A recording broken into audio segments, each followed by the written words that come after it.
I was just 9 years old when the two people who were supposed to protect me left me at a dusty Greyhound bus station with nothing but a crisp $10 bill and a lie that they would be right back. For 23 years, I was a ghost to them. I disappeared into the harsh reality of the foster system, channeling my absolute pain into cold survival, and eventually, into building an unshakable financial empire. Now I have returned to the very city they rule to face the family that threw me away like trash. And believe me, they have no idea the level of devastation that is about to hit them. My name is Isaiah Sterling. I am 32 years old, and this is the story of how I bought my family's sins and made them pay with absolute interest. Before I continue this story, let me know where you are watching from in the comments below. Hit like and subscribe if you believe that karma always comes to collect, especially when you are the one delivering it. The Grand Ballroom of the Ritz-Carlton in downtown Atlanta was a masterclass in performative wealth and calculated optics. Suspended from the towering ceiling, massive crystal chandeliers cast a warm golden glow over the 300 guests below. The air was thick with the scent of roasted duck, expensive truffles, and the heavy, suffocating cloud of designer perfumes. This was the pinnacle of Atlanta's African-American elite society. Everyone who was anyone was here tonight. City council members, real estate developers, prominent attorneys, and the wealthiest socialites of Buckhead. They were all gathered for the annual charity gala of the Greater Light Megachurch, an event famous for its lavish displays of status thinly veiled as religious devotion. At the center of this opulent circus stood the architects of the evening, Pastor Calvin Sterling and First Lady Patricia Sterling, my parents. From my seat at a shadowed VIP table near the back of the room, I watched them work the crowd. I wore a tailored charcoal Tom Ford suit, devoid of flashy logos, my eyes concealed behind dark Tom Ford sunglasses.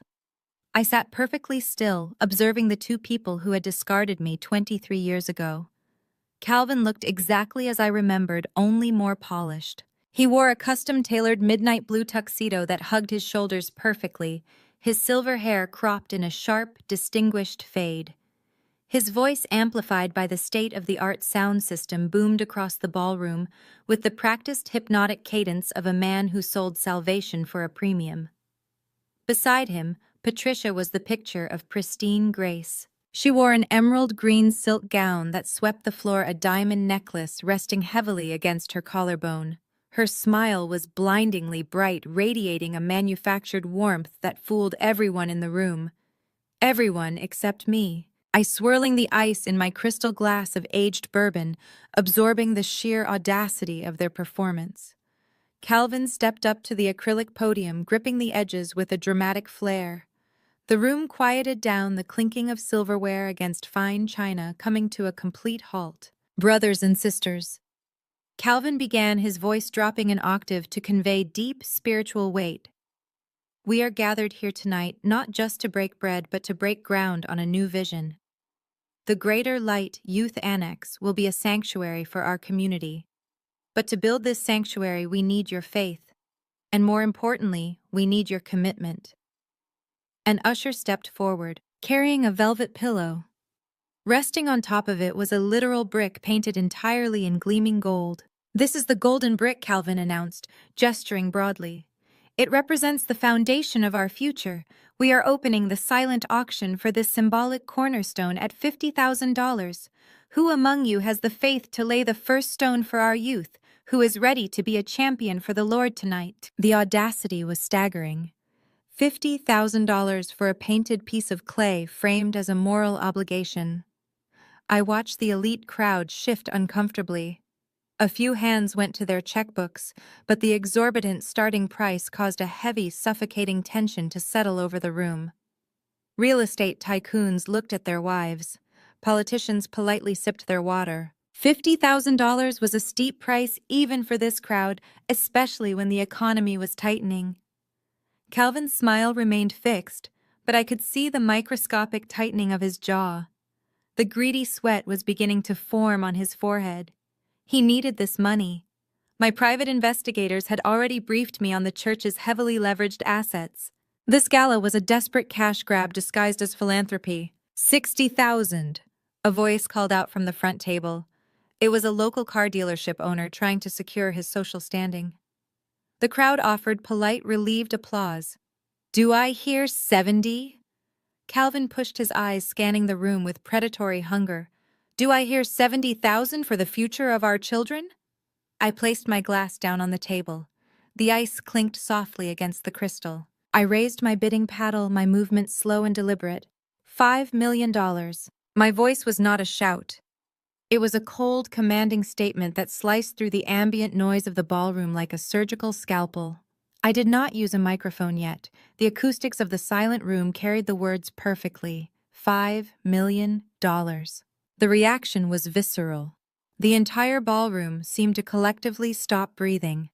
The clinking of crystal champagne glasses ceased entirely. Heads snapped around so fast it was a wonder no one suffered whiplash. Whispers erupted immediately, sweeping through the tables like a wildfire. 5 million. Who is that? Did he say 5 million? The socialites of Buckhead strained their necks, trying to get a look at the man sitting in the shadows. On the stage, the transformation in Calvin and Patricia was magnificent to witness. Calvin's professional booming persona completely short-circuited. His jaw slackened and he gripped the podium so hard his knuckles turned white. He stared at the back of the room, desperately trying to calculate if this was a prank, a miracle, or a savior. Patricia's hand flew to her diamond necklace, her eyes widening to the size of saucers. $5 million in cash would not just build their annex. It would wipe out the secret shadow loans they were drowning in. Praise God! Calvin finally managed to stammer into the microphone, his voice cracking slightly. "We have a blessed bid of $5 million from the gentleman in the back. Sold. Sold to the glory of the future." The crowd erupted into thunderous standing applause. People were cheering, slapping the tables, completely unaware of the absolute destruction that had just been set in motion. I remained seated, my posture relaxed, my face completely impassive. Calvin and Patricia immediately stepped off the stage, abandoning the rest of their auction protocol. They practically sprinted across the ballroom floor, pushing past wealthy donors and city officials, desperate to secure their golden goose. They approached my table with overly sweet, fawning smiles, their eyes wide with predatory excitement. They saw a mysterious young tech tycoon. They saw a blank check. They saw their ultimate bailout. "Sir, words cannot express our gratitude," Calvin said, his voice dripping with sycophantic charm, as he reached out a hand to shake mine. "Your generosity is truly a testament to your character. We are Pastor Calvin and First Lady Patricia Sterling. It is an absolute honor to welcome you to our family tonight."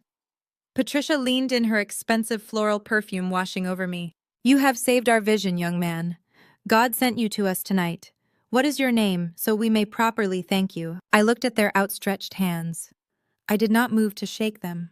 Slowly, deliberately, I reached up and pulled off my dark Tom Ford sunglasses.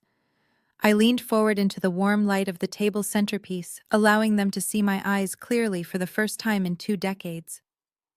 I let the silence stretch, forcing them to look at the exact shape of my jaw, the specific arch of my brow, the face of the 9-year-old boy they had abandoned, now fully grown into a ruthless predator. The psychological warfare began the exact second the recognition hit them. It was instantaneous.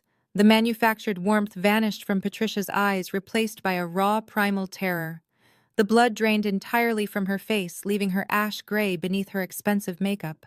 She stumbled backward, her designer heel catching on the carpet, nearly sending her crashing into the adjacent table. Calvin's outstretched hand began to tremble violently.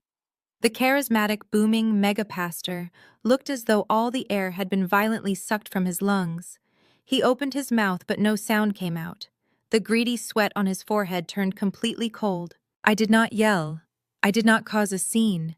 I did not complain about the years of foster care, the cold nights in youth shelters, or the hunger pains that had defined my childhood. Emotion was a vulnerability I had burned out of my system years ago. I simply raised a hand and signaled a passing waiter. "I will take another bourbon neat," I told the waiter, my voice perfectly level. The waiter nodded and hurried away, entirely oblivious to the monumental family crisis silently detonating at my table. I turned my attention back to the 2 trembling figures standing before me. I reached into the interior pocket of my suit jacket and retrieved a small flat object. It was a weathered, torn $10 bill carefully preserved and permanently sealed inside a thick plastic laminate. I placed it flat on the pristine white tablecloth and slowly slid it across the glass surface until it stopped directly in front of Calvin's trembling hands. "The last bill you shoved into my hands at the Greyhound station 23 years ago?" I said, my tone as casual as if I were discussing the weather. "Keep it. Your church looks like it desperately needs the loose change." Patricia looked frantically around the room. The nearby socialites were beginning to cast curious glances in our direction, sensing the bizarre shift in energy. Patricia's survival instinct kicked in, driven entirely by her obsession with optics and public standing. She forced a rigid, terrifyingly fake smile onto her face for the benefit of the onlookers, while frantically whispering to me through gritted teeth, "Isaiah," she hissed, her voice vibrating with panic. "What are you doing here? How did you get in here? The Lord says we must forgive those who trespass against us. We did what we had to do to make you strong. It was God's plan for your life." She was actually quoting scripture out of context to mask her absolute terror. It was a masterclass in narcissistic deflection. I took a slow sip of my freshly delivered bourbon, letting the liquid burn down my throat. "Do not blaspheme in front of me, Patricia," I replied softly. "God did not tell you to leave your son at a bus stop so you could rebrand your image for a megachurch congregation. You threw me away because I was an inconvenience to your ascension. And now I am the man holding a $5 million leash around your neck." Calvin finally found his voice, though it was barely a raspy whisper. "You do not have $5 million. You are playing a sick game. You are trying to humiliate us." Before I could systematically break down exactly how much capital I controlled, a sharp, familiar voice cut through the tension. "Mom, Dad, what is going on over here? Is there a problem with the donation?" I looked up. Approaching the table was Chloe Sterling Davenport, my older sister. She was 35 now, dripping in luxury. She wore a vintage black Chanel dress that screamed old money, her wrists adorned with Cartier bangles. She had always been the golden child, the perfect compliant daughter, who fit seamlessly into Calvin and Patricia's fraudulent narrative of family perfection. Walking closely behind her was her husband, Jamal Davenport. Jamal was 38, a tall, imposing man, wearing a velvet tuxedo jacket and a massive diamond-encrusted Audemars Piguet watch that I immediately recognized as a high-end fake. Jamal was a well-known figure in the Atlanta nightlife scene, the owner of a supposedly exclusive high-rolling club. But my intelligence team had already ripped apart his financial facade. Jamal was drowning. His club was hemorrhaging cash, his suppliers were demanding payment, and he was secretly facing Chapter 11 bankruptcy. He was a desperate man wearing the costume of a king. Chloe stopped dead in her tracks as she registered my face. Her eyes darted from the laminated $10 bill on the table to the terrified faces of our parents, and finally to me. The realization hit her, but unlike our parents, Chloe's reaction was an ugly cocktail of shock and immediate defensive arrogance. "Isaiah," she spat out, looking me up and down, scrutinizing my unbranded suit. "What is this? Is this some kind of stunt? Are you the one making fake bids to embarrass the ministry?" Jamal, however, was playing an entirely different game. Unlike Chloe, who only saw the little brother she used to torment, Jamal smelled blood in the water. More specifically, he smelled money. He had seen me bid $5 million without flinching. He did not care about the family history, the abandonment, or the psychological trauma unfolding before him. He only cared about survival, and he saw me as a massive floating life raft. Jamal smoothly stepped in front of his wife, pasting a wide, charismatic, fiercely fake smile onto his face. He extended a hand toward me, projecting the ultimate image of brotherhood and warmth. "Isaiah, man. It has been way too long," Jamal said, his voice booming with forced familiarity. "We thought we had lost you to the wind, brother. Look at you rolling back into the city like a boss. $5 million on the drop, that is heavy. That is boss-level movement right there." I looked at his outstretched hand. I noted the slight tremor in his fingers, the subtle signs of a man crushed by the weight of unpayable debts. I smiled, a dead, hollow smile that did not reach my eyes. I reached out and shook his hand firmly, letting him feel the absolute confidence in my grip. "Jamal," I said smoothly, "it is good to see the family doing so well. I hear your club is the talk of the town." Jamal's chest puffed out, inflating with his own false hype. "You know it, brother. We run the city nightlife. The Onyx Room is strictly VIP, strictly elite. Listen, we cannot catch up properly in this stiff environment. You need to come down to the club tomorrow night. Let me host you. Let me put you in the owner's booth. We need to talk business. We need to talk family. We need to reconnect the right way." Behind him, Patricia was staring at Jamal as if he had lost his mind. She wanted me gone, buried back in whatever forgotten corner of the world I had emerged from.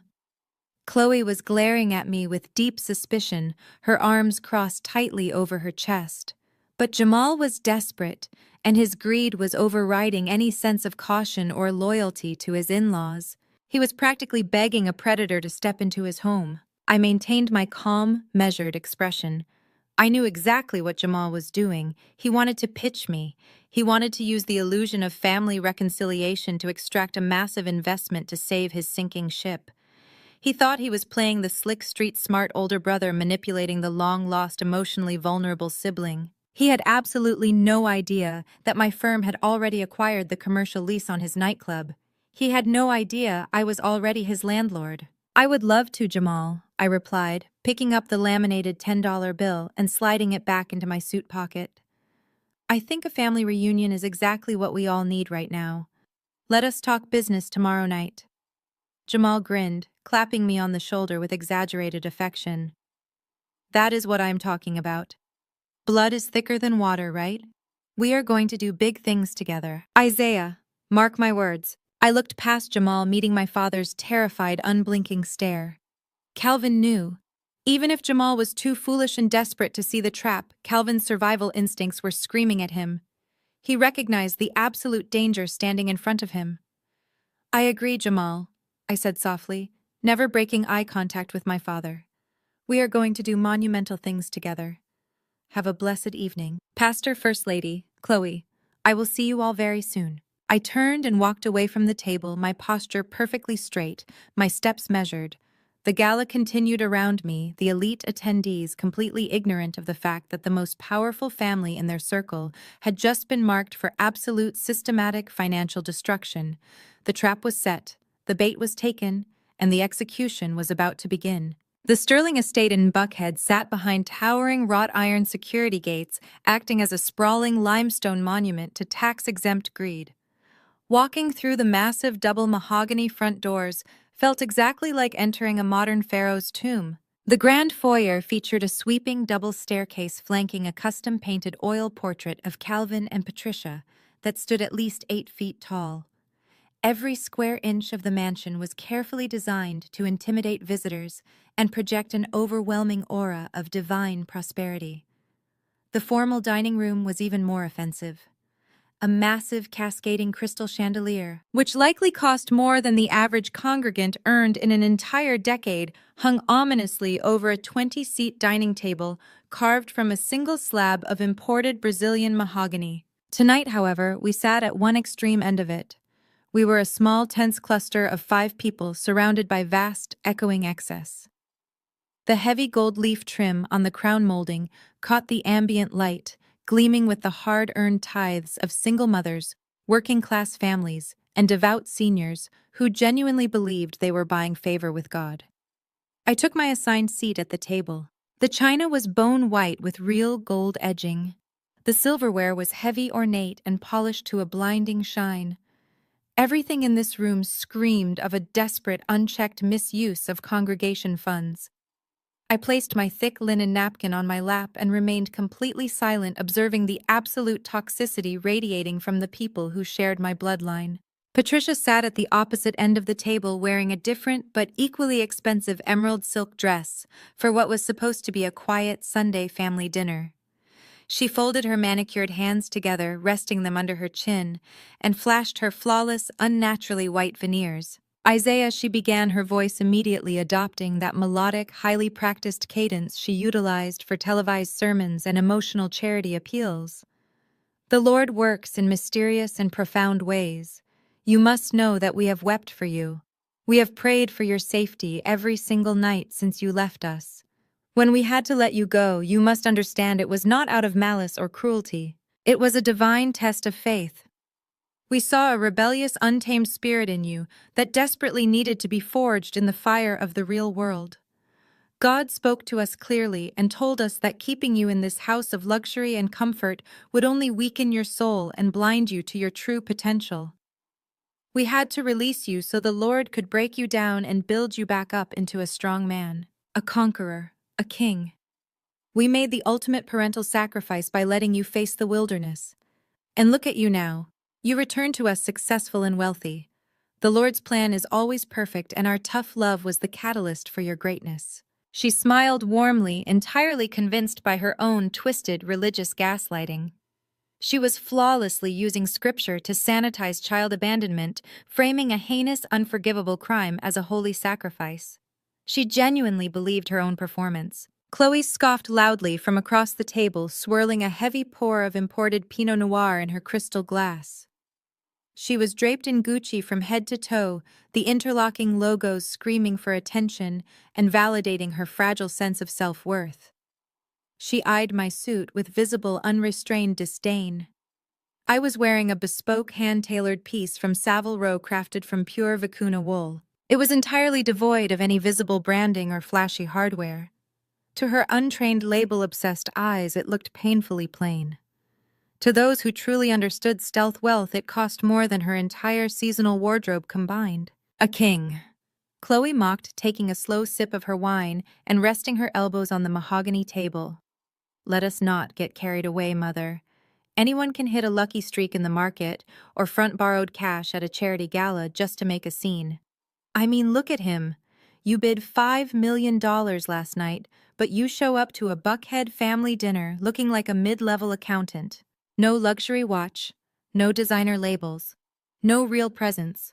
If you are actually doing so well, you should let Jamal take you shopping tomorrow afternoon. Jamal knows real luxury. The Onyx Room is currently pulling in the highest tier of Atlanta's elite. Celebrities, athletes, politicians. We just ordered a massive fleet of custom Maybachs for our VIP transport service to match the new aesthetic of the club. Real wealth shows itself, Isaiah. You have to spend money to prove you actually belong in this circle. I ignored her desperate insults entirely. I calmly picked up my heavy silver knife and fork, cut a precise piece of my dry, aged steak, and chewed it slowly. I let the suffocating silence stretch out across the dining room, absorbing their deep flaws, their crippling insecurities, and their pathetic need to perform for me. I swallowed, dabbed the corners of my mouth with the linen napkin, and placed my silverware down perfectly parallel on the china plate. Custom Maybachs. I said, my voice completely flat, lacking any trace of emotion. I spoke softly, forcing all four of them to lean forward slightly just to hear me. That is a remarkably bold expenditure, Jamal, especially considering the Onyx Room's primary liquor distributor, Southern Spirits, filed a formal legal lien against your operating LLC last Tuesday for exactly $85,000 in unpaid invoices. I picked up my water glass and took a slow sip, holding Jamal's gaze over the rim. Jamal abruptly choked on his wine. He coughed violently, his face turning a deep, unhealthy shade of crimson as he grabbed his napkin to wipe his chin. Chloe's smug, condescending smile vanished instantly, replaced by a look of sheer, unadulterated confusion. What are you talking about? Chloe snapped, looking back and forth between us.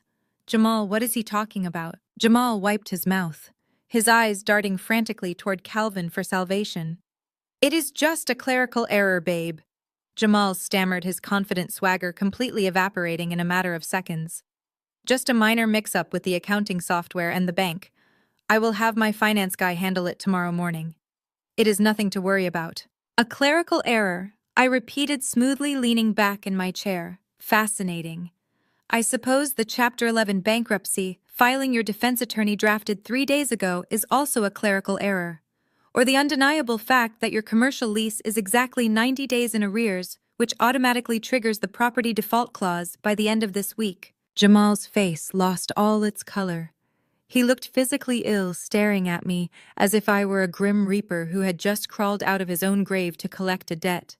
He opened his mouth to defend himself, but no words materialized. I turned my cold gaze away from him and locked eyes with my father. Calvin was sitting rigidly at the head of the table, his posture unnaturally stiff. "And it makes me wonder, Pastor," I continued, my tone conversational but absolutely lethal. "How does a failed club owner on the absolute brink of total liquidation secure a sudden line of credit to keep the lights on and buy a fleet of luxury vehicles? Traditional banks would not touch him. Private equity firms would laugh him out of the boardroom. He would absolutely need a wealthy guarantor. He would need someone with substantial unencumbered assets to back a shadow loan. Say, for example, a megachurch with a prime real estate deed owned entirely free and clear." Calvin dropped his silver knife. It clattered loudly against his china plate, the sharp sound echoing violently in the cavernous dining room. Patricia's perfectly manicured hands gripped the thick edge of the mahogany table so tightly that her knuckles turned stark white. The grand illusion of their holy empire was fracturing right before their eyes. "The highly publicized expansion project for your new youth annex," I said, steepling my fingers and studying my father's terrified, wide eyes. "You told your loyal congregation last night that you desperately needed $5 million in cash to break ground and secure the future of the community. But closed-door financial records show you secretly took out a massive shadow loan against the church's deed 6 months ago. You secured a high-yield mezzanine loan from a private lender at a brutal 14% interest rate. You did not take that money to build a youth center, Calvin. You illegally leveraged the house of God to bail out your son-in-law's failing nightclub, and now the balloon payment is due." I watched the absolute terror paralyze them. No one spoke. The grand, ostentatious dining room felt like it was rapidly shrinking, the walls closing in on their fraudulent empire. I did not raise my voice. I did not show an ounce of anger. I simply laid out the factual financial architecture of their impending demise piece by piece while calmly enjoying the rest of my meal. I left the Buckhead mansion that night, leaving behind a suffocating silence that tasted like pure terror. Less than 12 hours later, I stood inside my penthouse office in downtown Atlanta. The space was a masterclass in ruthless efficiency. Floor-to-ceiling smart glass offered a panoramic view of the city skyline, filtering out the harsh morning glare to cast a cool, calculating blue light across the polished concrete floors. There was no gold leaf here, no oil portraits, just an oversized slate desk, a bank of encrypted servers, and a holographic display table humming with real-time global market data. Xavier, my lead attorney and chief financial architect, stood on the opposite side of the display table. Xavier was a former corporate raider who wore sharp, bespoke suits and possessed a mind that functioned like a predatory algorithm. He tapped a glass screen, sending a flurry of complex financial schematics hovering into the air between us. "The Sterling Empire is a staggering house of cards," Xavier began, his voice devoid of any inflection. He swiped a dense legal document onto the main screen. "Let us start with Jamal Davenport. The Onyx Room is completely insolvent. His operational cash flow dried up 8 months ago. To cover his massive monthly burn rate, he executed a series of desperate merchant cash advances, effectively leveraging his future unearned credit card receipts at exorbitant discount rates. Those lenders are now sweeping his merchant accounts daily, draining every dollar before it even hits his ledger. He is currently drafting a Chapter 11 bankruptcy filing, attempting to secure an automatic stay from a federal judge to halt the asset liquidation process. But his debt-to-equity ratio is completely unsalvageable. His liabilities exceed his assets by an astonishing margin. He has officially defaulted on his senior secured debt, and his mezzanine lenders are actively preparing to execute their equity warrants to seize the entire business." I crossed my arms, staring at the glowing red numbers indicating Jamal's catastrophic negative cash flow. "He is drowning," I stated flatly. "He is already dead," Xavier corrected, pulling up a secondary heavily encrypted file. "But the true catastrophe is how your parents attempted to resuscitate a corpse." When Jamal hit his ultimate liquidity crisis, Pastor Calvin and Patricia panicked. A public chapter 11. Filing for their son-in-law would shatter the immaculate prosperity gospel narrative they sell to their massive congregation. To prevent the brand damage and keep the tithes flowing, they bypassed traditional commercial banks, knowing the rigorous underwriter scrutiny would expose their own over-leveraged positions. Instead, they went directly to the unregulated shadow banking sector. Xavier highlighted a heavily redacted loan origination document. They secured a $2.5 million bridge loan from a private equity syndicate that specializes in distressed asset exploitation. The terms are aggressively predatory. A 14% compounding interest rate, a severe prepayment penalty, and a strict balloon payment due in less than 48 hours. And the collateral I asked already, knowing the answer but wanting to hear the exact legal mechanism spoken aloud. Xavier's eyes locked onto mine. Cross-collateralization. They pledged the unencumbered deed to the Greater Light Mega Church Annex property, along with a secondary lien on their personal Buckhead estate. If they default on this massive balloon payment, the private equity syndicate triggers a rapid non-judicial foreclosure. They will seize the church property and the family home simultaneously. The Sterling family will be homeless and completely stripped of their ministry assets by Monday morning. I walked slowly around the glass table, analyzing the cascading failures of their financial architecture. They were bleeding cash from every conceivable artery. Xavier brought up Patricia's personal investment portfolio.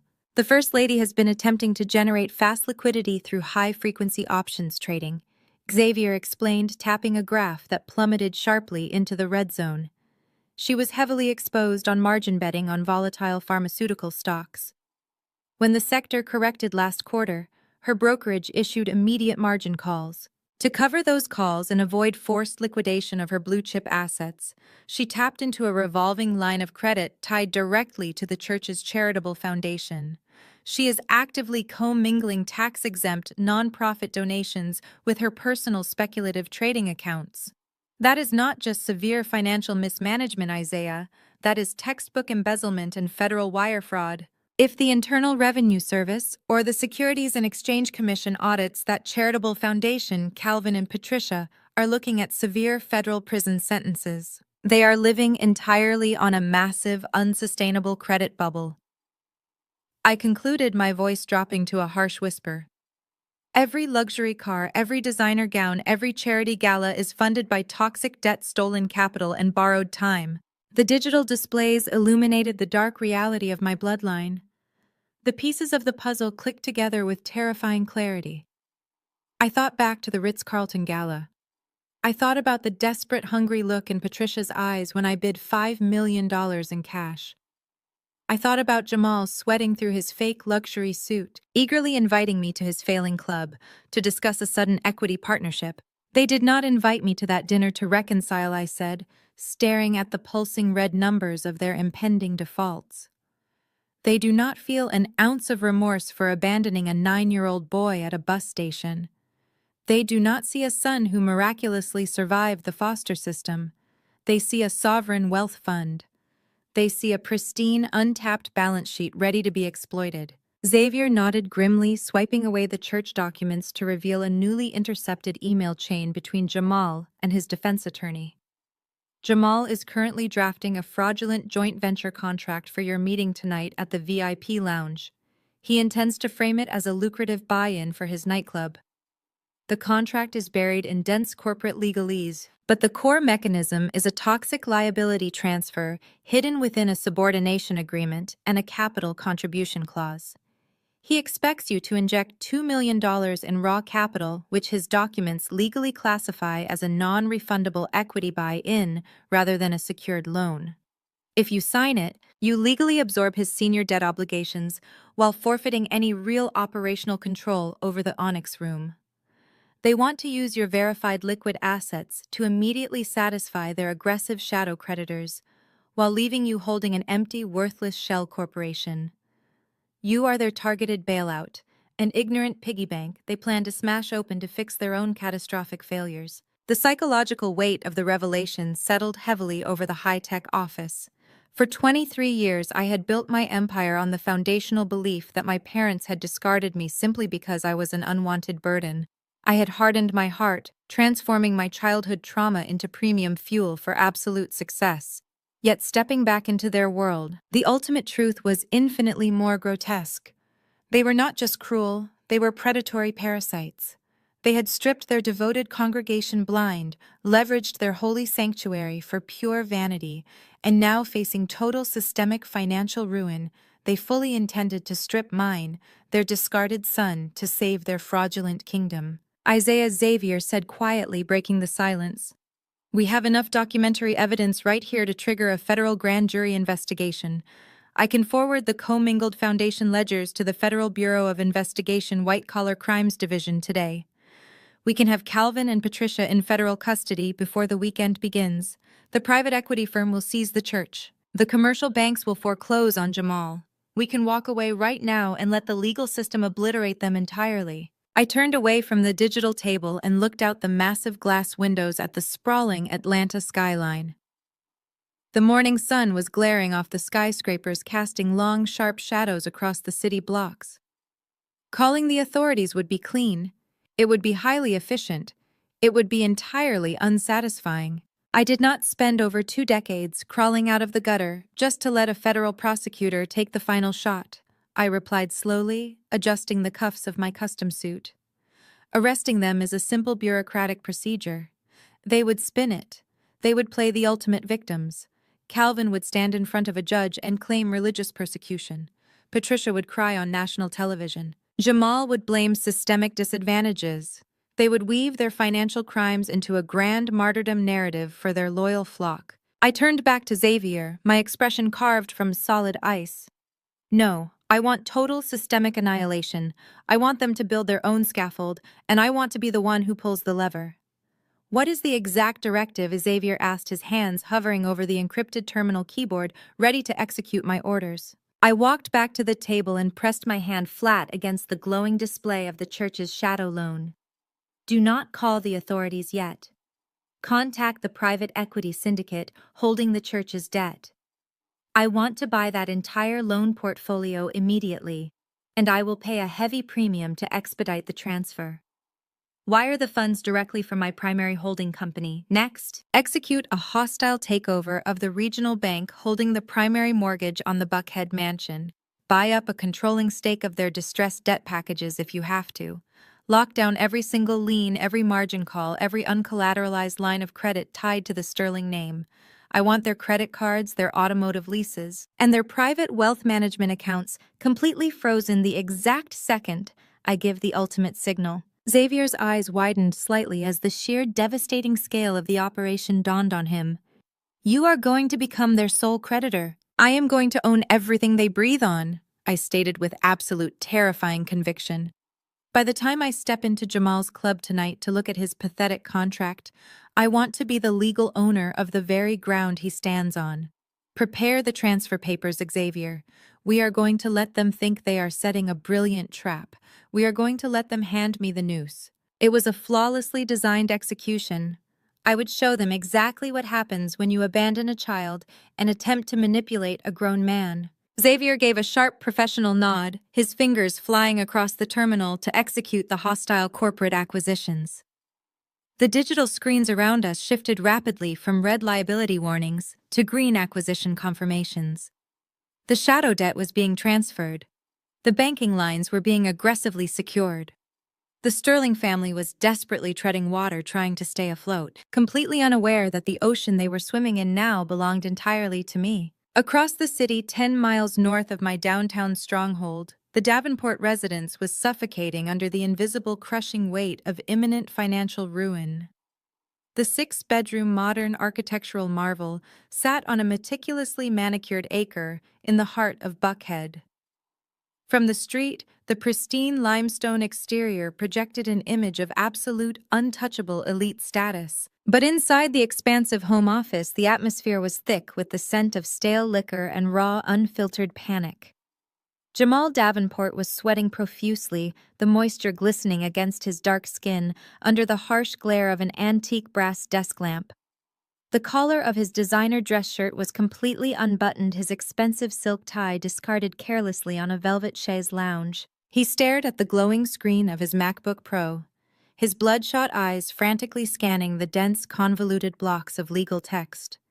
He was operating purely on adrenaline and blind desperation, attempting to execute a financial maneuver that was as illegal as it was pathetic. Beside him, Chloe paced the length of the imported Persian rug like a caged animal. She held a heavy crystal glass filled to the brim with straight vodka, her knuckles turning stark white from the tension of her grip. She was still wearing her vintage Chanel dress from the charity gala, refusing to take it off, clinging to the expensive fabric as if it were a physical suit of armor protecting her against the impending reality of poverty. Jamal was actively piecing together a fraudulent operating agreement. He was not a corporate lawyer, but he was a seasoned, highly manipulative con artist who had survived in Atlanta by selling illusions. He had downloaded a complex boilerplate joint venture template from the internet and was aggressively modifying the indemnification clauses. He typed furiously, crafting an equity partnership structure that looked incredibly lucrative on the surface.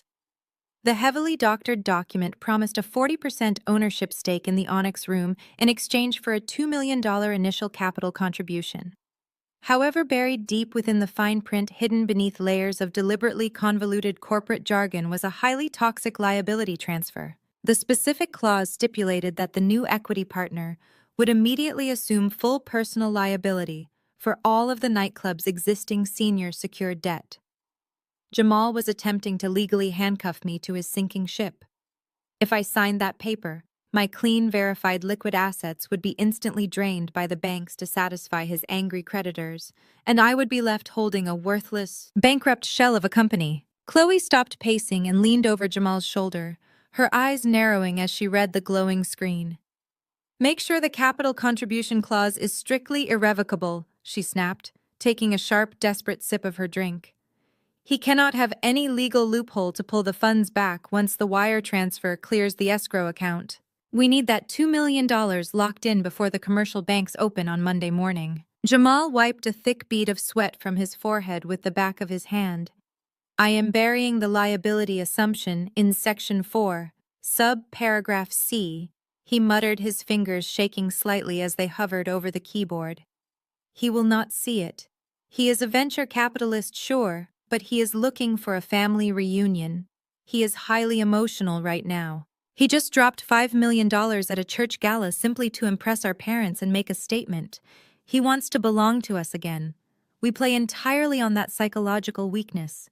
We give him the big brother routine, pour him some extremely expensive scotch, make him feel respected, and he will sign right on the dotted line without bringing in outside counsel to read the fine print." Chloe scoffed loudly, her lip curling into a visceral sneer of pure entitlement.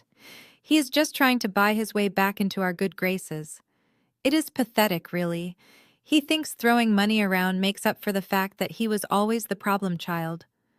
But if his desperate need for our validation keeps my luxury cars in the driveway and the collection agencies off our backs, I will play the loving, supportive sister for one night. Just print the damn document, Jamal." While Jamal and Chloe hastily taped together their crude amateur financial bear trap, I was methodically dismantling the very ground they stood on.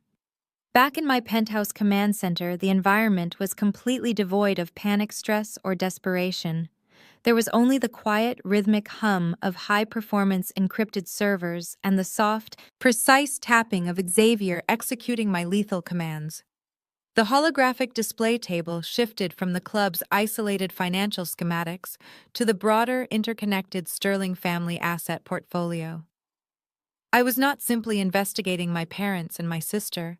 I was systematically swallowing their entire financial ecosystem whole. To execute a hostile debt acquisition of this massive magnitude, unprecedented speed, and absolute undeniable liquidity were required. The private equity syndicate that held the predatory shadow loan against the Greater Light megachurch was a ruthless, notoriously aggressive outfit based in Chicago. They did not care about religious salvation or community ministry. They cared entirely about quarterly yields and asset liquidation. Xavier had initiated direct contact with their managing partners under the guise of my primary anonymous holding corporation. We explicitly offered to purchase the entire $2.5 million promissory note at a staggering 20% premium payable immediately in untraceable cleared wire transfers. For a distressed asset fund, currently facing a potentially messy, highly publicized, and protracted religious foreclosure process in Georgia, an instant guaranteed premium cash exit was an offer they legally and practically could not refuse. I stood over the digital table watching the encrypted communication channels light up with incoming data. The Chicago syndicate had officially accepted the terms without hesitation. Xavier uploaded the digital transfer agreements onto the main server. I bypassed the standard time-consuming bureaucratic banking delays by executing the transaction entirely in raw cash equivalents. I placed my right thumb on the biometric scanner built seamlessly into the slate desk. A bright green confirmation bar flashed quickly across the main display. The funds successfully deployed. In a matter of seconds, $3 million left my accounts, and the total unencumbered ownership of the church's shadow debt transferred directly to my holding company. I was no longer just a discarded, forgotten son. I was the supreme creditor of the Greater Light megachurch. I held the sole legal right to foreclose on their sanctuary, their massive administration buildings, and the multi-million-dollar Buckhead mansion my parents had recklessly used as collateral. The heavy, rhythmic thumping of a high-end laser printer finally broke the tense silence in the Davenport mansion. Jamal watched eagerly as the thick ivory parchment paper slid smoothly into the output tray. He gathered the pages carefully, tapping them against the surface of the mahogany desk to align the edges perfectly. He slid the fraudulent joint venture contract into a sleek, black leather presentation folder. He ran his hand over the smooth leather cover, a sickening wide smile of relief spreading across his face. He actually believed he had outsmarted a man who built a venture capital empire from the concrete up. He genuinely believed his cheap, downloaded legal trap was going to successfully save his failing kingdom. "We are going to be absolutely fine," Chloe said, clinking her crystal glass against his. "By tomorrow night, that arrogant little boy is going to pay off every single one of our outstanding debts. We will restructure the club, rebrand the VIP section, and we will not have to change a single thing about our daily lifestyle. He owes us this, Jamal. After everything our parents went through, having to deal with his rebellious attitude when he was a kid, this is his ultimate debt to pay." The sheer, blinding delusion radiating from her was astounding. She had completely rewritten history in her mind, convincing herself that stealing my hard-earned capital was a righteous, justified form of familial taxation. While Jamal lovingly stroked his fake contract, Xavier was finalizing the last crucial phase of my absolute takeover. We had secured the church and the parents, but Jamal required his own specific customized brand of destruction. His nightclub, the Onyx Room, was the absolute epicenter of his false identity. It was his source of power, his social currency, and his primary tool for manipulating the Atlanta elite. To truly destroy him, I had to separate him from the physical property. The Onyx Room did not own the building it occupied. Jamal held a commercial lease with a prominent Atlanta real estate conglomerate. Because Jamal was exactly 90 days delinquent on his rent payments, the conglomerate had already initiated the preliminary legal stages of a commercial eviction process. Xavier reached out directly to the real estate firm's chief executive officer. We did not just offer to pay Jamal's substantial back rent to halt the eviction. We offered to purchase the entire commercial building outright, significantly above current market value, with a highly aggressive closing window of less than 4 hours. The real estate firm, eager to offload a severely delinquent tenant and secure a massive unexpected cash windfall, drafted the expedited commercial sale documents immediately. I watched the final digital confirmation populate on the holographic display. The commercial deed for the building housing the Onyx Room was now officially registered to a subsidiary corporation entirely under my direct control. I legally owned the walls, the floor, the roof, and the doors of Jamal's beloved sanctuary. Xavier stepped back from the terminal, calmly adjusting his tailored French cuffs. The acquisitions are completely finalized, Isaiah. He stated, his voice ringing with absolute undeniable finality. You hold the promissory note and the collateral deed for the Greater Light megachurch.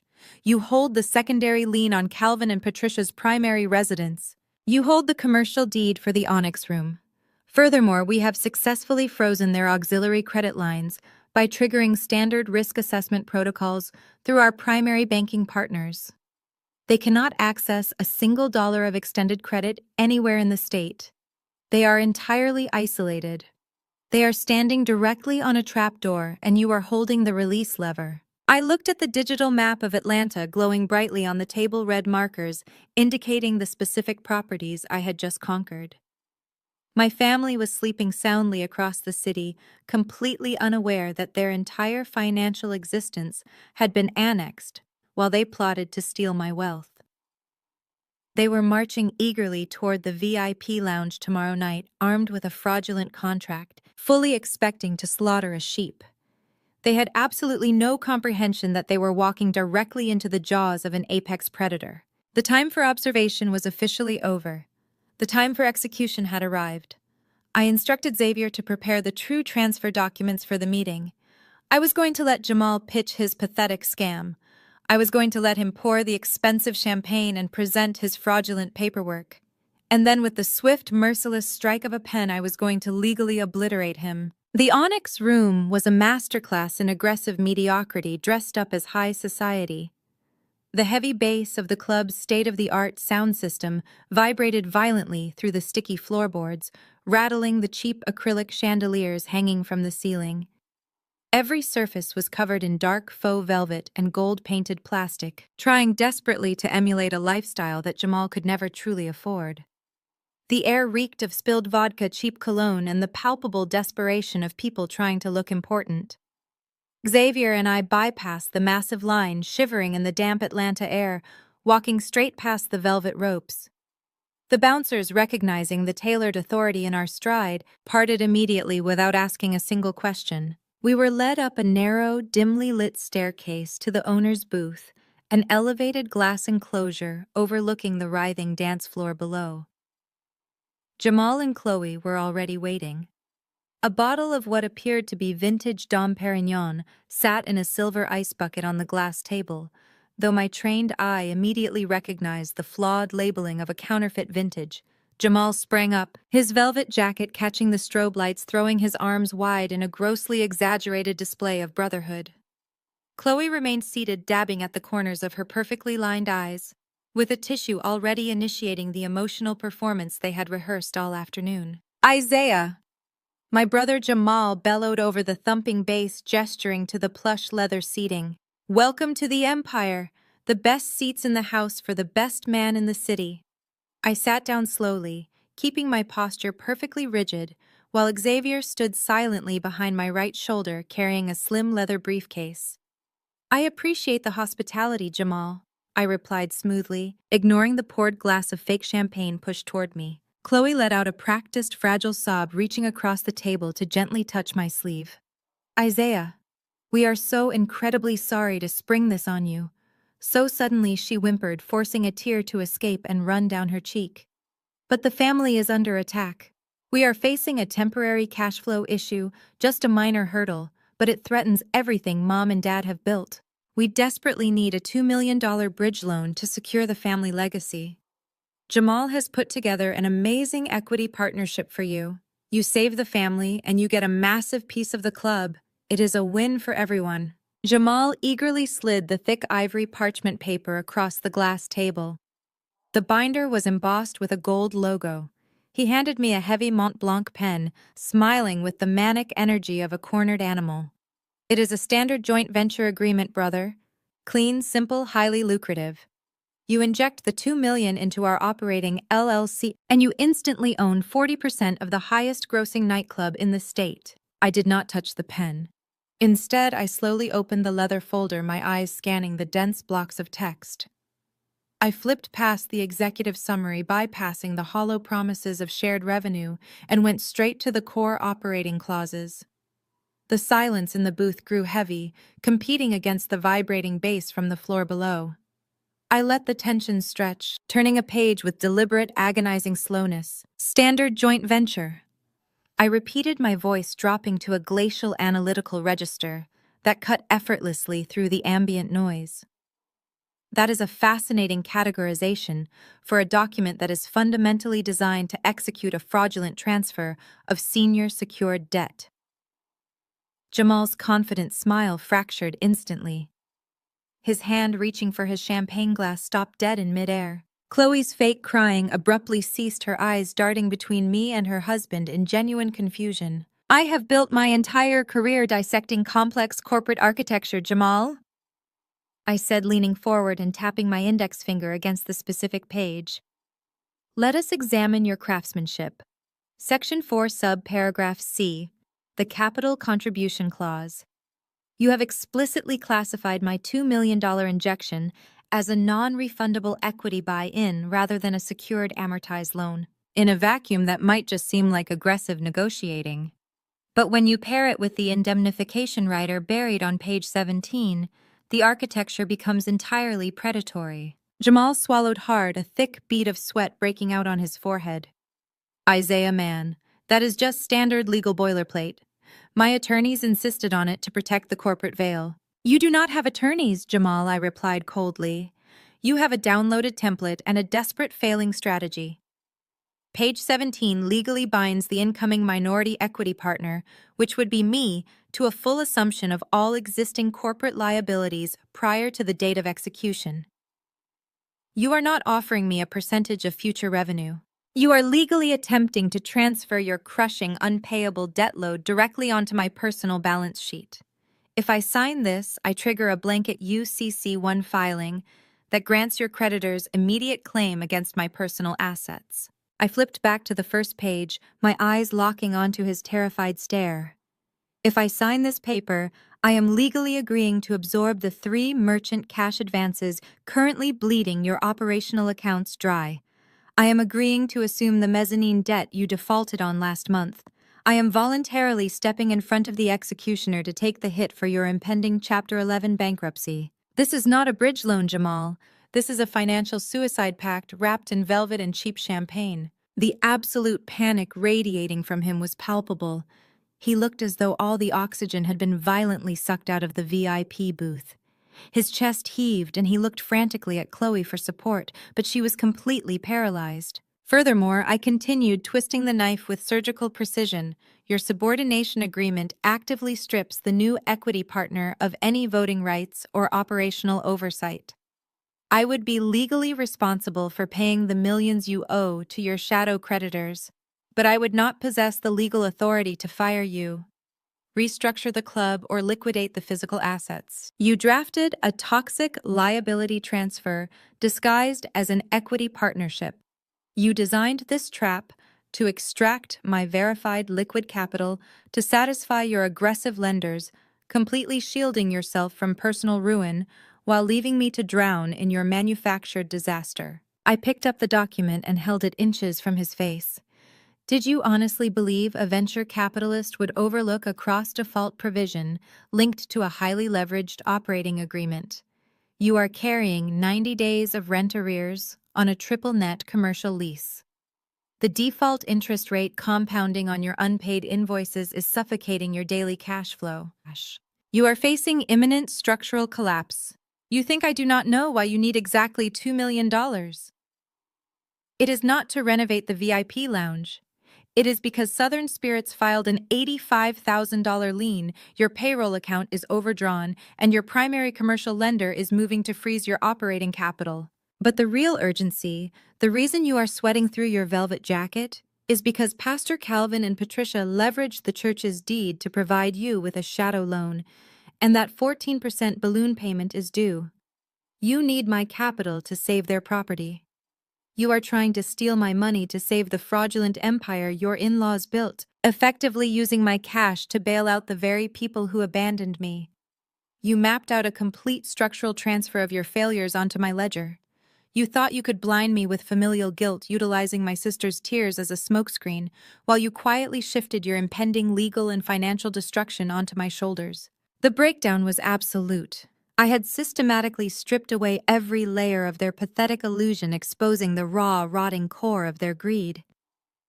Jamal was physically trembling now, the reality of his failure crashing down on him. He had brought a plastic knife to a gunfight against a financial warlord, Isaiah. Chloe stammered, her voice stripped of its practiced melody, replaced by raw, unvarnished fear. "We did not mean to trap you. We just needed help. The family needs help. If we lose the club, Mom and Dad lose the church. We will lose everything. We will be completely ruined." And right there in the midst of their absolute devastation, I shifted my demeanor completely. I let my cold, analytical stare soften. I leaned back into the plush leather seating, exhaling a long, heavy breath, as if the weight of familial duty was suddenly pulling at my conscience. I looked at Chloe, allowing a flicker of manufactured empathy to cross my face. "I know," I said softly, my tone shifting from corporate predator to protective brother. "I know exactly what is at stake. I know the position Calvin and Patricia put you in. I know you are terrified." Chloe's eyes widened, a desperate, confused hope flaring in her chest. She genuinely believed my sudden display of vulnerability. She thought her emotional manipulation was actually working. That blood loyalty was overriding my financial common sense. "I am not going to let the family fall into ruin," I said, my voice rich with false reassurance. "I will provide the $2 million to clear your immediate debts." Jamal let out a breathless, suffocating gasp of relief, practically collapsing against the back of his chair. He wiped his sweating face, nodding furiously. "Thank you, brother. I swear we will make this right." I picked up the heavy Mont Blanc pen from the glass table. At that exact moment, Xavier stepped smoothly out of the shadows behind me. With a fluid, practiced sleight of hand, he slid a thin, pristine leather folder directly over Jamal's fraudulent contract, opening it flat before me. "Sign here to authorize the capital release." "Sir?" Xavier stated, his voice perfectly monotone. Jamal and Chloe were so blinded by their sudden miraculous salvation that they did not even bother to look at the new document. They did not notice the official seal of the Atlanta Commercial Real Estate Registry stamped at the top of the page. They were completely consumed by the illusion of victory. I smiled, looking Jamal dead in the eye as I brought the pen to the paper. I did not sign an equity partnership. I did not sign a bridge loan. With a swift, merciless stroke of ink, I signed the final expedited commercial transfer papers, legally finalizing my total acquisition of the building's deed. I was now his landlord, and his eviction notice was already printing. The transition from the suffocating bass-heavy atmosphere of the Onyx Room to the absolute silence of my downtown penthouse felt like stepping onto another planet. It was 2 a.m. The sprawling Atlanta skyline glowed beneath my floor-to-ceiling smart glass windows, a vast grid of amber and white lights stretching out into the dark horizon. My office was a fortress of isolation, designed for absolute clarity and high-level execution. The air conditioning hummed softly, a steady, rhythmic white noise that usually helped me center my thoughts after a corporate kill. I stood by the glass looking down at the city, my hands clasped loosely behind my back. The ink on the commercial transfer papers was dry. Jamal Davenport was officially a tenant in a building he did not know I owned, bleeding out from a financial wound he had inflicted upon himself. The first phase of the operation was flawlessly complete. The heavy biometric lock on my office door clicked open. Xavier stepped into the room, bypassing his usual measured stride. He moved with an uncharacteristic, rigid urgency. He carried a heavy, reinforced steel lockbox in his left hand and a secure, encrypted tablet in his right. He did not offer his standard greeting. He walked directly to the holographic display table, placing the steel box down with a dull, heavy thud that reverberated through the quiet room. Isaiah Xavier began, his voice lacking its usual polished corporate detachment. He sounded genuinely disturbed, a rare tone for a man who dismantled Fortune 500 companies for a living. Our private investigators finalized the deep dive into the shadow banking ledgers. They initiated a secondary forensic sweep of the Sterling family's historical offshore routing numbers. We uncovered a secondary network of credit lines that were deliberately hidden from standard audits. Xavier tapped the tablet, instantly linking it to the primary display table. 4 distinct digital dossiers materialized in the air between us. The raw data has been compiled and secured. Xavier continued, his eyes remaining fixed on the glowing screens. You can review the unredacted evidence files directly on the server. They are securely cataloged. Refer to them by their exact designations. There is a file you can reference named A1_12.docx. There is a file you can reference named A2_13.docx. There is a file you can reference named A3_12.docs. There is a file you can reference named A4_12.docx. I strongly suggest you review the origination documents inside those files immediately. I approached the table, my expression completely neutral. I opened the first digital file. A scanned application for a high-yield unsecured commercial line of credit filled the screen. I looked at the primary applicant's name. I looked at the social security number attached to the application. I looked at the origination date. It was my name. It was my social security number. The date of origination was exactly 6 months after they had abandoned me at the Greyhound bus station. Open the master ledger, I instructed, my voice perfectly level. Xavier swiped his hand across the screen, expanding a massive interconnected web of financial transactions spanning 23 years. They did not just abandon you, Isaiah Xavier said, his voice dropping to a harsh whisper. They actively monetized your absence. For 2 decades, Calvin and Patricia Sterling utilized your stolen social security number to open dozens of fraudulent credit lines, synthetic corporate identities, and high-limit luxury retail accounts. They routed the debt through an elaborate series of shell companies to avoid defaulting their own pristine credit scores. The total principal amount stolen under your identity is $850,000. I remained completely still. I did not scream. I did not slam my fists against the glass table. I did not reach for the crystal bourbon decanter to hurl it against the wall. Instead, a terrifying absolute calm washed over my entire body. My heart rate actually slowed down. My breathing became shallow, measured, and perfectly controlled. I simply stood there, bathing in the blue light of the digital displays, staring at the meticulous 23-year record of my family's ultimate sin. The silence in the penthouse stretched out, expanding, until it felt heavy enough to crush bone. Xavier watched me closely, his posture tense, anticipating a violent explosion of rage that would never come. Emotion was a severe liability, a luxury reserved for people who had not been forged in absolute trauma. I pushed the anger down into a dark, locked vault in my mind, allowing pure, cold logic to take the wheel. I raised my hand and slowly scrolled through the transaction history, dissecting the items bought with my stolen identity. I looked at a charge from 18 years ago, $4,000 at Cartier. I remembered being 14 years old, sleeping on a thin, soiled mattress in a state-run youth shelter in South Chicago. I remembered the biting cold leaking through the poorly insulated windows, wearing sneakers 2 sizes too small because the state underfunded the wardrobe voucher. I remembered my toes curling in pain every time I walked. At that exact moment in time, my mother was using my stolen identity to purchase solid gold bangles for Chloe. I scrolled further. A charge for $12,000, fractional private jet hours leased through a premium aviation service. I was 17. I was working a brutal graveyard shift, washing dishes at a diner, rationing a single loaf of cheap white bread over 4 days. I remembered drinking warm tap water until my stomach distended just to kill the violent, gnawing hunger pangs that kept me awake at night. While I was starving in the dark, desperate to survive the week, Calvin Sterling was signing my name on a luxury aviation manifest to fly his fraudulent ministry team to a private resort in the Bahamas. They had actively tethered me to their greed. The $10 bill at the bus station was not the last thing they gave me. They had given me a lifetime of invisible, crushing debt, bleeding a ghost dry to fund their vanity. They had taken a discarded, unwanted child and transformed his social security number into an endless ATM.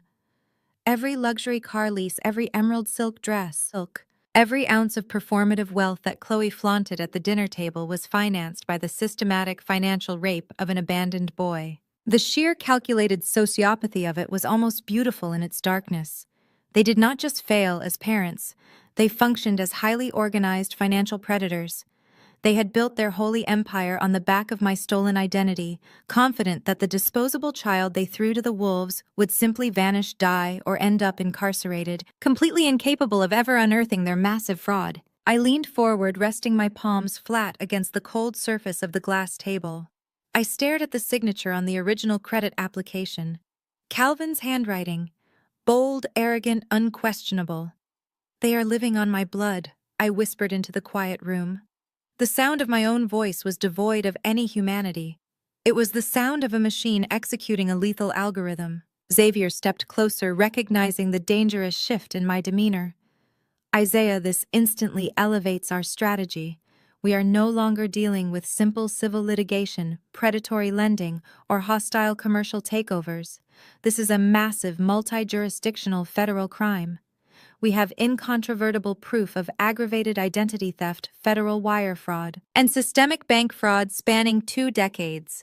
The statute of limitations on the bank fraud alone allows for federal prosecution. If we hand these dossiers over to the United States Attorney's Office, the Department of Justice will launch a RICO investigation. Calvin and Patricia will face a mandatory minimum of 20 years in a federal penitentiary." I continued to stare at the screen, analyzing the exact trajectory of their destruction. The corporate raiding, the shadow debt acquisition, the seizing of Jamal's nightclub lease that was merely financial warfare. That was simply balancing the ledger. But this was the weapon of mass destruction. This was the nuclear option. I slowly straightened my posture, adjusting my suit jacket. The coldness inside me solidified into an unbreakable diamond. I had originally planned to financially ruin them, to strip them of their wealth, and watch them crawl back into the obscurity they deserved. But federal financial crimes required a different theater of execution. I wanted the congregation to see the monster hiding behind the pulpit. I wanted the elite socialites of Atlanta to watch the Sterling family get dragged out of their Buckhead mansion in handcuffs. "Lock down the digital dossiers," I instructed Xavier, my voice sharp and commanding. "Consolidate every piece of evidence, every forged signature, every fraudulent wire transfer. Create a comprehensive, watertight prosecution package, but do not send it to the federal authorities yet." Xavier frowned, confused by the delay. "Why wait? We have the kill shot right here." "Because dropping this evidence to a federal prosecutor in the middle of the night is too quiet," I replied, walking back over to the expansive windows and looking down at the sleeping city. "It is too sterile. Calvin and Patricia thrive on public spectacle. They worship optics. They built their entire kingdom on the adoration of the crowd.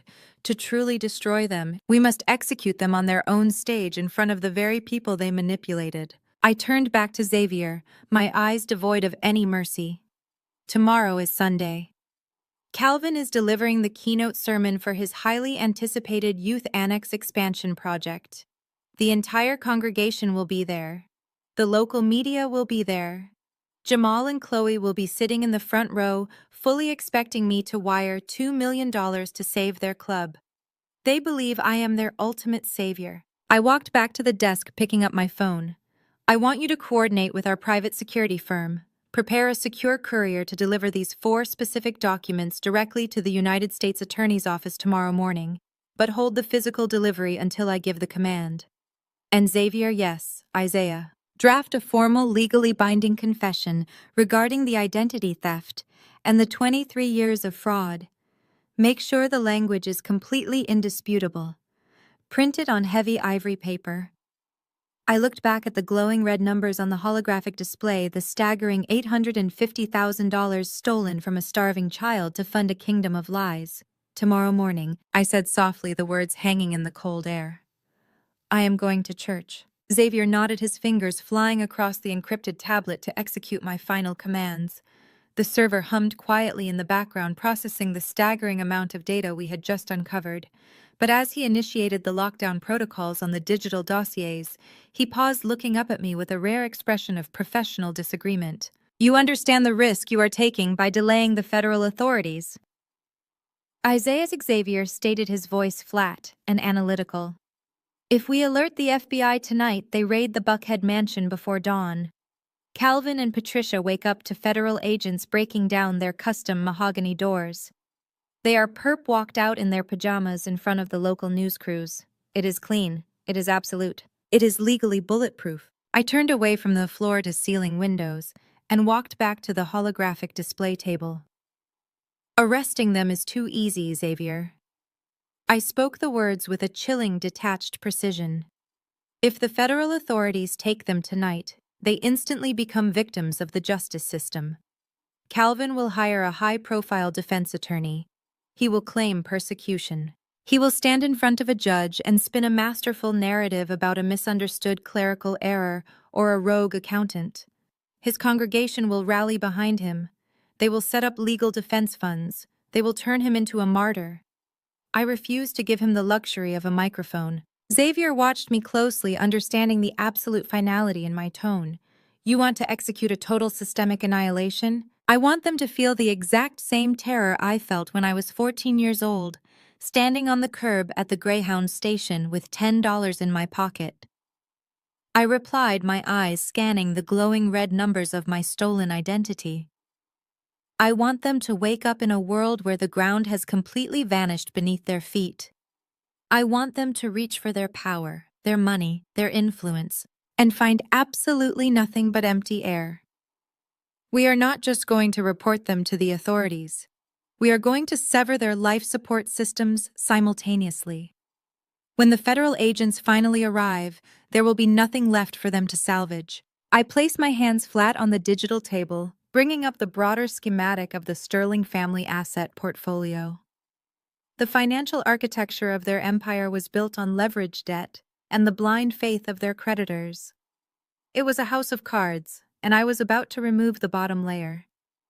We begin with the primary residence, I instructed, highlighting a specific data node on the table. The Buckhead Mansion. Xavier pulled up the property records.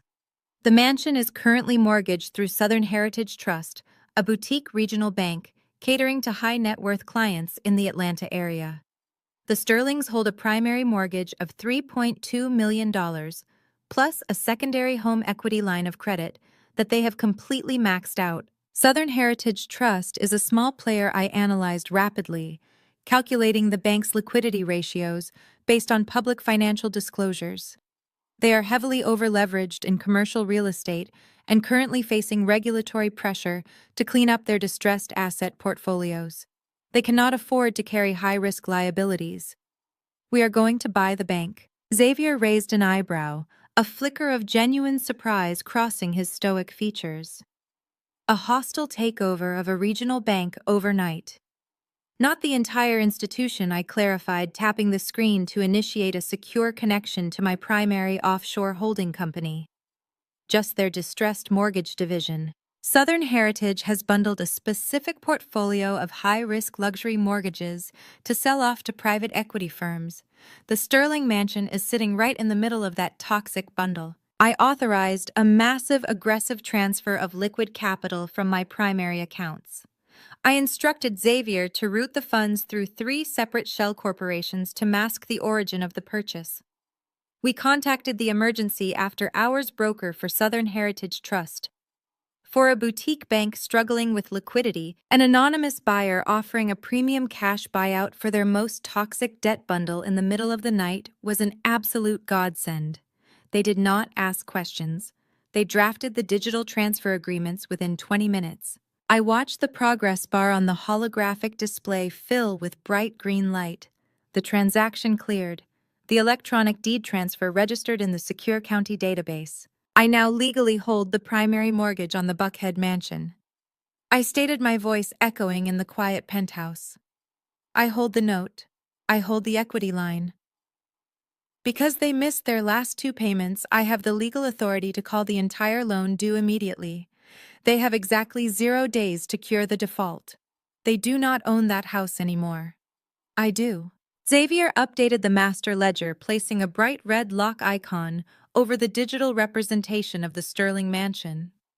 Next, he brought up the extensive network of fraudulent credit lines Calvin and Patricia had opened using my stolen Social Security number. This requires a delicate approach, Xavier noted, scrolling through the massive list of active accounts. If we simply freeze these lines, the banks will automatically notify the primary cardholders.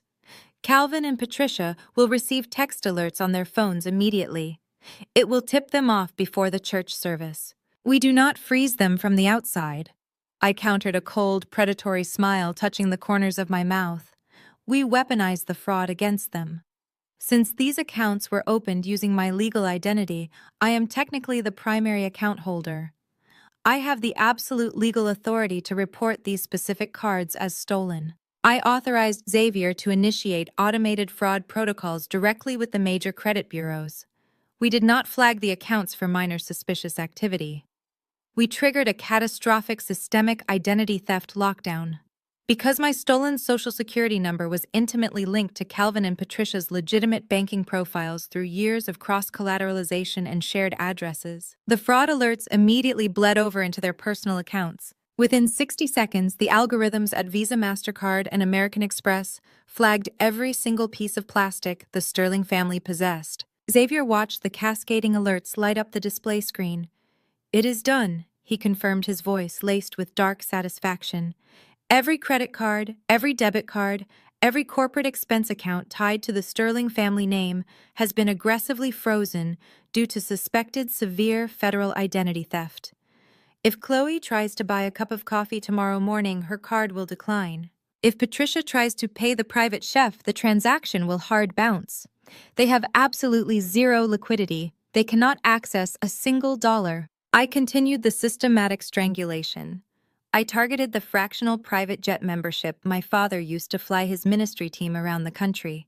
By utilizing my newly acquired status as the primary creditor of the Greater Light megachurch, I officially revoked the corporate authorization for the aviation account, canceling all scheduled flights and locking the hangar access codes. My father was permanently grounded. I turned my attention back to Jamal and Chloe. We had already secured the commercial deed to the Onyx Room, but Jamal still controlled the operational bank accounts. He was expecting a $2 million wire transfer to clear by Monday morning. I instructed Xavier to issue a formal, legally binding stop payment order on the fraudulent joint venture agreement Jamal had practically begged me to sign. I then drafted an official landlord notice of immediate eviction citing gross violation of the commercial lease terms and severe property neglect. I scheduled the eviction notice to be delivered directly to the club's front doors by a private security team exactly at noon on Sunday. Jamal and Chloe would wake up believing they were millionaires. By lunchtime, they would be locked out of their own buildings staring at a notice of total default. The digital map of Atlanta glowing on the holographic table was now covered entirely in red markers. Every asset, every property, every bank account, and every credit line belonging to the Sterling family had been systematically compromised, locked down, or completely acquired. I had built a flawless, inescapable financial guillotine, and I had positioned their necks perfectly beneath the blade. I stepped back from the table, looking out at the city skyline. The deep, pitch-black darkness of the night was slowly beginning to crack. A faint, bruised line of purple and gray light was forming on the eastern horizon. Dawn was approaching. The city of Atlanta was about to wake up completely unaware of the silent massacre that had just occurred in the digital ether above their heads. Xavier powered down the primary servers, securing the prosecution packages and the printed confession document in his leather briefcase. "The preparation is complete, Isaiah. The trap is fully set. There is no mathematical or legal loophole available to them. They are completely isolated." I remained silent, watching the sun slowly climb above the skyscrapers, casting long, sharp shadows across the concrete canyons below. For 23 years, I had carried the crushing weight of their rejection. I had survived in the shadows, fighting for scraps, building my empire on pure, unadulterated rage, while they paraded in the sunlight, wearing clothes bought with my stolen name. They had preached about salvation while actively crucifying their own son for profit. I walked over to the mahogany wardrobe in the corner of my office. I opened the heavy doors and reached for a meticulously tailored charcoal gray suit. I selected a crisp, brilliant white shirt and a dark, muted tie.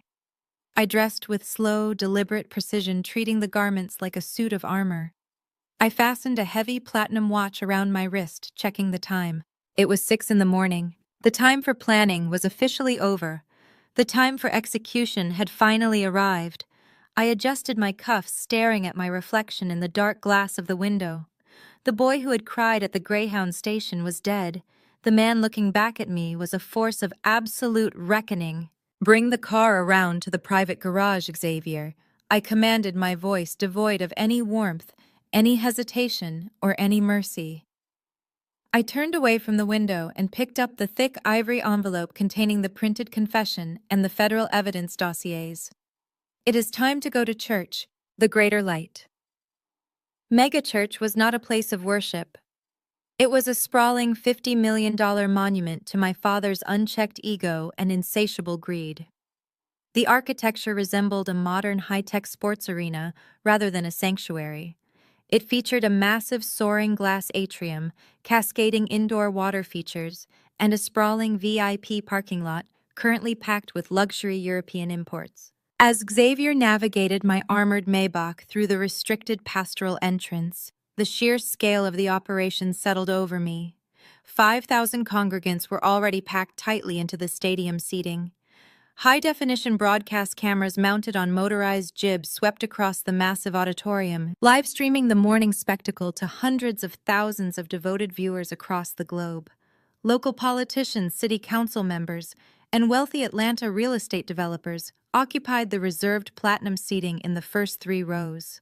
They were all there to pay tribute to Pastor Calvin Sterling, completely blind to the fact that his entire empire was currently resting on a tripwire I had already pulled. Xavier parked the vehicle near the private green room entrance. I stepped out into the crisp Sunday morning air, smoothly adjusting the cuffs of my tailored suit.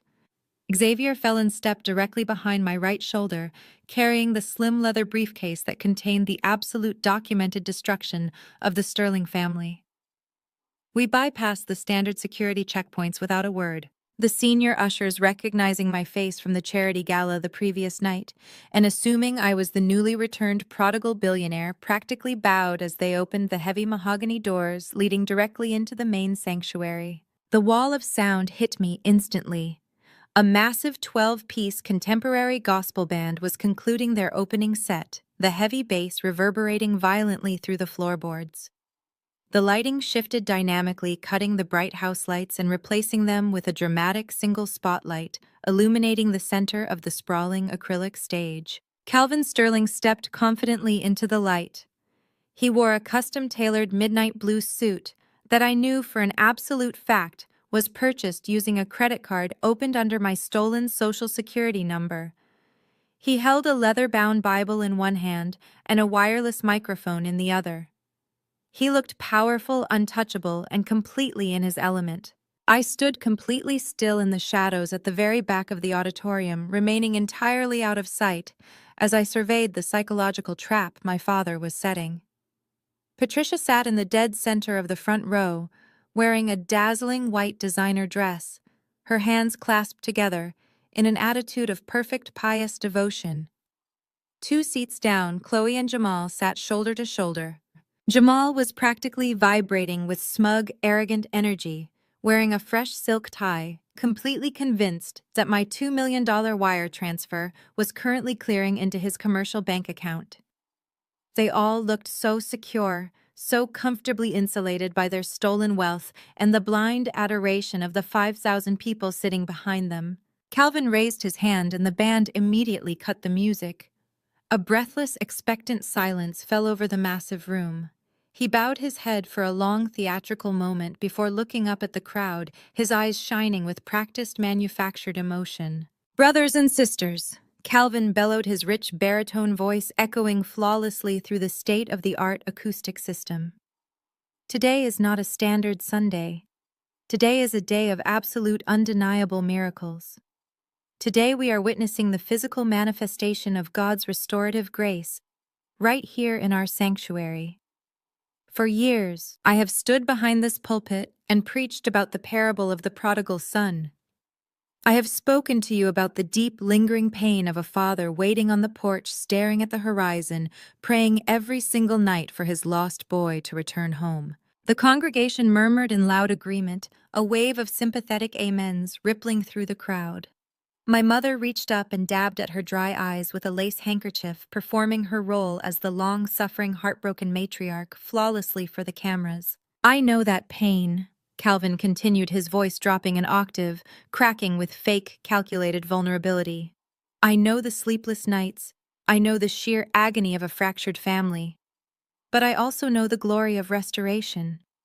Yesterday, after years of painful separation, my eldest son Isaiah returned to this family. He returned not just with a contrite heart, but with a spirit of immense, overwhelming generosity. I remained perfectly still in the shadows, my face a mask of cold granite. He was masterfully setting the narrative. He was using the live broadcast and the 5,000 witnesses to socially and psychologically corner me. He was deliberately framing my return as an act of submission, preparing to publicly lock me into funding his sinking ship. If I walked away or refused his demands after this highly public spectacle, I would look like the bitter, unforgiving villain, and he would remain the righteous, forgiving father. It was a brilliant, highly manipulative trap. But restoration is about moving forward. Calvin preached, his energy rising rapidly, pacing across the wide acrylic stage. It is about building the future. And the future of the Greater Light megachurch rests on strong, dedicated, unshakable leadership. That is why today, before we celebrate the return of one son, I must honor the unwavering loyalty of another. Calvin gestured broadly toward the front row. Jamal, my son-in-law, my right hand, please come join me on this stage. The congregation erupted into deafening applause. Jamal stood up, shooting a triumphant, arrogant look toward Chloe before jogging eagerly up the carpeted stairs to the stage. He embraced my father, playing the role of the humble, dedicated servant perfectly for the audience. Jamal has stood by this ministry through every trial, Calvin announced, placing a heavy paternal hand on Jamal's shoulder. He has been the absolute bedrock of this family. And today, I am officially ordaining Jamal Davenport as a senior elder of this church. Furthermore, he will be taking over as the primary director of the new multi-million-dollar youth annex expansion project. More applause washed over the room. Jamal bowed his head, soaking in the unearned validation. The sheer audacity of it was staggering. Jamal was 90 days delinquent on his commercial lease, drowning in predatory loans and facing imminent eviction from a building I now owned, yet my father was publicly handing him the keys to a church expansion. It was a blind, desperate attempt to legitimize Jamal before my capital officially entered their accounts. Calvin raised his hand again, silencing the crowd. He turned his gaze away from Jamal, scanning the massive auditorium. The camera operators on the motorized jibs anticipated the cue, swinging their heavy lenses around to search the crowd. "But we cannot build this future alone," Calvin proclaimed, his voice booming with undeniable, forceful power. "The youth annex requires massive financial backing. It requires vision. It requires a champion. And God has delivered that champion right back to our doorstep. My son Isaiah Sterling has returned to us as a giant in the financial world. He has returned to invest not just in his family, but in the kingdom of heaven. He has pledged a massive, unprecedented financial contribution to secure the legacy of this church and to completely fund the new youth annex." The crowd gasped collectively before erupting into a deafening standing ovation. The sheer pressure of 5,000 people cheering for a donation I had never agreed to make was suffocating. My mother stood up, raising her hands to the ceiling, weeping actual performative tears of joy for the live stream. Chloe was clapping furiously, her eyes scanning the aisles, eagerly looking for the man who was about to pay off all her husband's toxic debts. Isaiah Calvin called out, his voice echoing over the thunderous applause, a triumphant smile plastered across his face. "My son, come down to the front, come up to this stage. Let your family welcome you home. Let this congregation see the man who is securing our beautiful future." I stepped out of the shadows at the back of the auditorium. The usher standing nearest to me immediately pointed, and the primary broadcast camera swung sharply, locking its red tally light directly onto my face. My image was instantly projected onto the two massive digital screens flanking the pulpit. The applause grew louder, a roaring physical force vibrating through the floorboards. I did not smile. I did not wave. I did not acknowledge the cheering crowd in any capacity.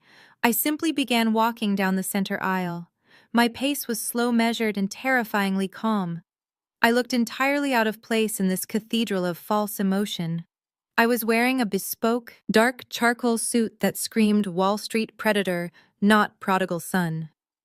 Xavier walked exactly 2 paces behind my right shoulder, his face a mask of absolute icy detachment, holding the leather briefcase tightly against his side. I kept my eyes locked entirely on Calvin.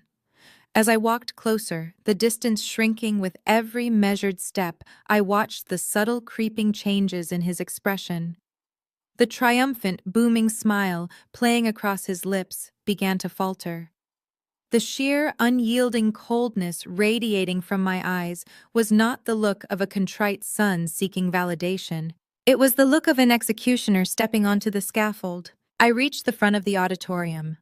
Patricia took a step toward the aisle, throwing her arms open wide, ready to embrace me for the cameras. I did not even break my stride.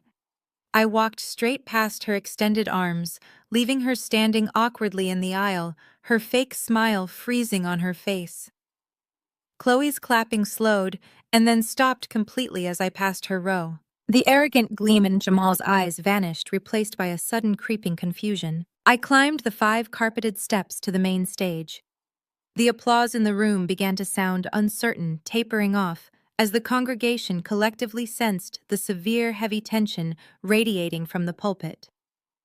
Calvin stood his ground, holding the wireless microphone out toward me. He was trying to maintain control of the narrative, desperately attempting to force me into the script he had written. "Welcome home, son Calvin," said his voice carrying over the speakers, though it lacked the booming confidence from moments before. "Tell this congregation what God has put on your heart today." I did not take the microphone from his outstretched hand. Instead, I reached over to the acrylic podium and pulled the secondary wired microphone from its stand. I held it in my left hand, turning my back entirely to my father and Jamal. I faced the 5,000 people staring up at me. I looked at the red light of the primary broadcast camera, knowing that hundreds of thousands of people were watching this live feed. The auditorium fell into an absolute suffocating silence. You could hear the faint hum of the air conditioning. You could hear the soft whir of the camera motors. The air in the room thickened, growing heavy, and charged with an electric, dangerous anticipation. I let the silence stretch. I let the severe discomfort settle deep into the bones of every single person in the room. Xavier stepped up beside me, resting the leather briefcase flat on the clear acrylic podium. He unclasped the brass locks with 2 sharp, echoing clicks that sounded exactly like gunshots in the quiet church. I raised the microphone to my mouth. My voice was soft, barely above a conversational murmur, yet it echoed with absolute, terrifying clarity through the $50 million sound system. I did not shout. I did not perform. I simply spoke with the cold mechanical precision of a blade dropping. "Good morning." I began, letting the greeting wash over the sea of 5,000 faces staring up at me. Pastor Calvin speaks eloquently of prodigal sons and joyous restoration. He speaks of immense generosity, of building a beautiful future on a foundation of family and faith. It is a highly compelling narrative. It is a story expertly designed to move hearts and, more importantly, to open wallets. But a true foundation cannot be built on a deliberate illusion. Before I stepped out of the shadows this morning, I had my chief operating officer pay a visit to your production booth. The technicians were remarkably cooperative when presented with the proper, highly lucrative incentives. You see, absolute transparency is the fundamental cornerstone of any legitimate financial partnership. If I am to be publicly pressured into investing my capital into this family, this congregation deserves to see exactly what kind of empire we are currently building. I gave a slight, almost imperceptible nod to Xavier. He tapped a single command on his encrypted tablet. Behind me, the massive 40-foot LED screens that had been projecting my father's gleaming ministry logo suddenly flickered. The stylized crosses and soaring doves vanished instantly. In their place, a stark, high-resolution scan of a legal document illuminated the auditorium in harsh black and white text. At the very top, printed in bold, undeniable lettering, was a commercial notice of total default and immediate eviction. I turned slowly away from the stunned congregation and faced Jamal. He was standing just a few feet away, his pristine velvet jacket suddenly looking incredibly heavy and restrictive. The smug, anointed glow had completely evaporated from his face, replaced by a sickly, pale sheen. He stared at the massive screen behind me, his mouth opening and closing in silent, suffocating panic. "Brother Jamal," I said, my voice cutting through the dead silence of the sanctuary like a scalpel. "I cannot fund your youth annex. I cannot fund your ministry, because as of 8 o'clock this morning, your club legally belongs to me. You are bankrupt." A collective, visceral gasp ripped through the massive room. 5,000 people inhaled sharply, a sound like a sudden, violent rush of wind. In the front row, Chloe dropped her designer handbag. It hit the carpeted floor with a dull thud. She stared up at the stage, her perfectly applied makeup unable to mask the pure, unadulterated horror fracturing her features. Jamal took a physical step backward, stumbling clumsily against the acrylic podium. "Isaiah," he stammered, his microphone picking up his terrified, breathy whisper. "What are you doing? We had an agreement. We signed the papers last night." "We did not sign a joint venture, Jamal." I took a deliberate step toward him, closing the physical distance, asserting absolute predatory dominance on his own stage. "You brought a fraudulent contract to a VIP booth, hoping to trap me into absorbing the toxic debt of a failing nightclub.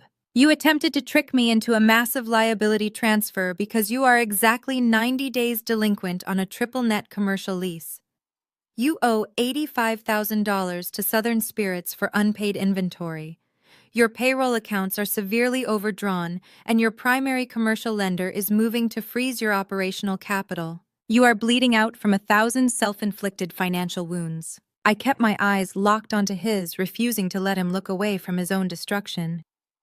"You stand on this holy stage wearing a $5,000 suit, eagerly accepting the applause of these good people, accepting the revered title of a church elder, while your entire existence is a fragile house of cards financed by predatory shadow loans. You sold my sister an illusion of untouchable Atlanta elite status. You leased luxury cars you absolutely cannot afford. You bought counterfeit vintage champagne to pour into crystal glasses while your creditors prepared to rip the doors off your establishment. You genuinely thought you were outsmarting a venture capitalist. You thought your cheap, downloaded legal template was a masterpiece of corporate deception.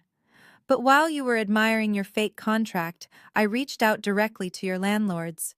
They were desperate to offload a severely delinquent tenant. I purchased the deed to your commercial building entirely in cash, closing the deal at the middle of the night. I did not sign an equity partnership last night, Jamal. I signed the final transfer papers acquiring your lease. I own the walls of the Onyx Room. I own the floors. I own the very doors that are currently being chained shut by my private security team. You have been officially evicted. You are standing on this stage without a single asset to your name." I turned my body slightly, addressing the breathless congregation, while keeping my focus tethered to Jamal's sweating, trembling face. "Let us talk about the math, Jamal, because math is the only absolute truth I respect. You promised me 40% of the highest-grossing nightclub in the state, but the Onyx Room has not turned a legitimate profit in 14 months. Your overhead is bloated by exorbitant personal expenses you illegally wrote off as business costs. The designer bags for your wife, the luxury vacations you took while your staff went unpaid, the private VIP tables you comped for local influencers just to maintain your fragile social standing. You funded a lifestyle of absolute excess, using mezzanine debt, carrying a 22% interest rate. It is a mathematical impossibility to survive that kind of reckless leverage. You thought you were a mastermind. You sat in that glass booth last night, sweating through your designer cologne, sliding a fraudulent operating agreement across the table, genuinely believing you had secured your salvation. You thought your little fine print liability transfer would magically absolve you of your responsibilities. But all you did was hand me the precise blueprint to your total destruction. I did not just buy the building to evict you. I systematically purchased your debt. I hold the promissory notes for the merchant cash advances you defaulted on. I am now your primary senior creditor. I turned fully to the congregation, my voice projecting with cold, unyielding authority. This man stood before you moments ago, eagerly accepting the mantle of leadership for a multi-million-dollar youth expansion project. He accepted your applause. He accepted your blind trust. How can a man who cannot mathematically sustain a single commercial lease be entrusted with the financial future of your children? How can a man who actively attempts to defraud his own brother-in-law be trusted to manage the tithes and offerings of this congregation? He is a financial predator masquerading as a pillar of this community. I turned back to Jamal, whose knees were visibly shaking beneath his tailored trousers. His jaw worked silently, trying desperately to form words to mount a defense, but his vocal cords refused to cooperate. The utter humiliation of being stripped naked in front of the very people he sought to impress was breaking his mind in real time. You wanted a massive public announcement of my contribution, Jamal. You wanted the broadcast cameras rolling. You wanted the whole city to see our partnership. Well, they are watching. They are watching you realize that you have lost absolutely everything. Your club is shuttered. Your bank accounts are frozen. Your credit lines are locked down due to severe default protocols I initiated hours ago. You cannot access a single dollar. You cannot even buy a tank of gas to drive home. You are not a church elder, Jamal. You are a desperate grifter who finally ran out of marks. You ran out of credit, you ran out of time, and you made the fatal, irreversible miscalculation of trying to mark me. Your business is gone. Your social currency is gone. The velvet ropes and the VIP illusion have been entirely stripped away. You are bankrupt in every conceivable sense of the word. Jamal's legs finally gave out. He stumbled backward, his hands grasping blindly at the clear acrylic podium to keep himself from collapsing onto the carpeted stage. He looked frantically toward Calvin, his eyes wide and pleading for the pastor to intervene, to stop the public slaughter, to save him from the financial guillotine. But Calvin was frozen. The powerful, booming pastor was completely paralyzed, his grip white-knuckled on the edge of his Bible, his mind frantically trying to process how rapidly his masterful public relations stunt had transformed into a televised execution. The silence in the megachurch was deafening. 5,000 people were collectively holding their breath, paralyzed by the sheer, unvarnished brutality of the truth. The high-definition cameras on their motorized jibs remained locked on the stage, broadcasting Jamal's total ruin to the world. I stood over him, the microphone resting loosely in my hand, feeling absolutely nothing but the cold satisfaction of a balanced ledger. The first strike was complete, but the true devastation was just beginning. The shockwave holding the 5,000 congregants in silent paralysis finally shattered. A low, confused murmur began to roll through the stadium's seating, growing louder by the second. People were turning to each other, pointing at the massive LED screens, displaying Jamal's financial ruin, their faces twisting from pious adoration into bewildered alarm. Calvin took a sudden, desperate step forward. His hands raised in a placating gesture, his mouth opening to spin a counter-narrative. But before he could even project a single syllable into the microphone, a shrill, piercing scream ripped through the sanctuary. Isaiah! Chloe was moving. She practically tore herself out of the front row, her designer heels sinking into the thick carpet as she sprinted up the stairs toward the stage. Her face, usually a meticulously contoured mask of Atlanta high society perfection, was contorted into an ugly, desperate snarl. She bypassed her frozen husband entirely, charging directly at me with her hands outstretched, clawing wildly for the microphone. "Turn it off!" she shrieked, her voice cracking with pure hysteria. "Turn those screens off right now! He is lying! He is a liar!" I did not flinch. I did not step back. I simply shifted my weight smoothly, pivoting my shoulder to evade her grasping hands. She stumbled her momentum, carrying her awkwardly across the acrylic stage. She caught herself on the edge of the pulpit, her chest heaving, her perfectly styled hair falling into her eyes. She grabbed Calvin's microphone from the stand, her knuckles white. "Do not listen to him!" Chloe screamed to the congregation, her voice echoing shrilly through the massive speakers. "Isaiah is sick. He has always been deeply troubled. He dropped out of our lives because he is mentally unstable. He is making these documents up because he is bitter and jealous of what we have built. Security, get him off this stage. The crowd hesitated. The narrative of the crazy, jealous brother was an easy pill for them to swallow. It fit the prodigal son theme. It preserved their comfortable illusion. I could see the doubt creeping back into the eyes of the congregation. I looked at Chloe, watching her chest rise and fall as she desperately tried to patch the holes in her shattered reality. She was wearing a flawless cream-colored silk dress, a piece that easily retailed for $4,000. She was standing on a pulpit built by donations, defending a husband bankrupted by greed, and relying on my supposed mental instability to shield her own crimes. I raised my left hand, holding a small matte black presentation remote. "I am perfectly stable, Chloe," I said, my voice cutting through her frantic screaming like a sheet of ice. "I am simply an accountant of the truth. And the truth is not a matter of opinion. It is a matter of mathematics." I clicked the remote. Behind us, the massive 40-foot LED screens flashed. The commercial eviction notice vanished. In its place, a complex, high-resolution spreadsheet materialized. It was a master bank ledger completely unredacted, featuring the official seal of the Greater Light Megachurch's internal financial trust.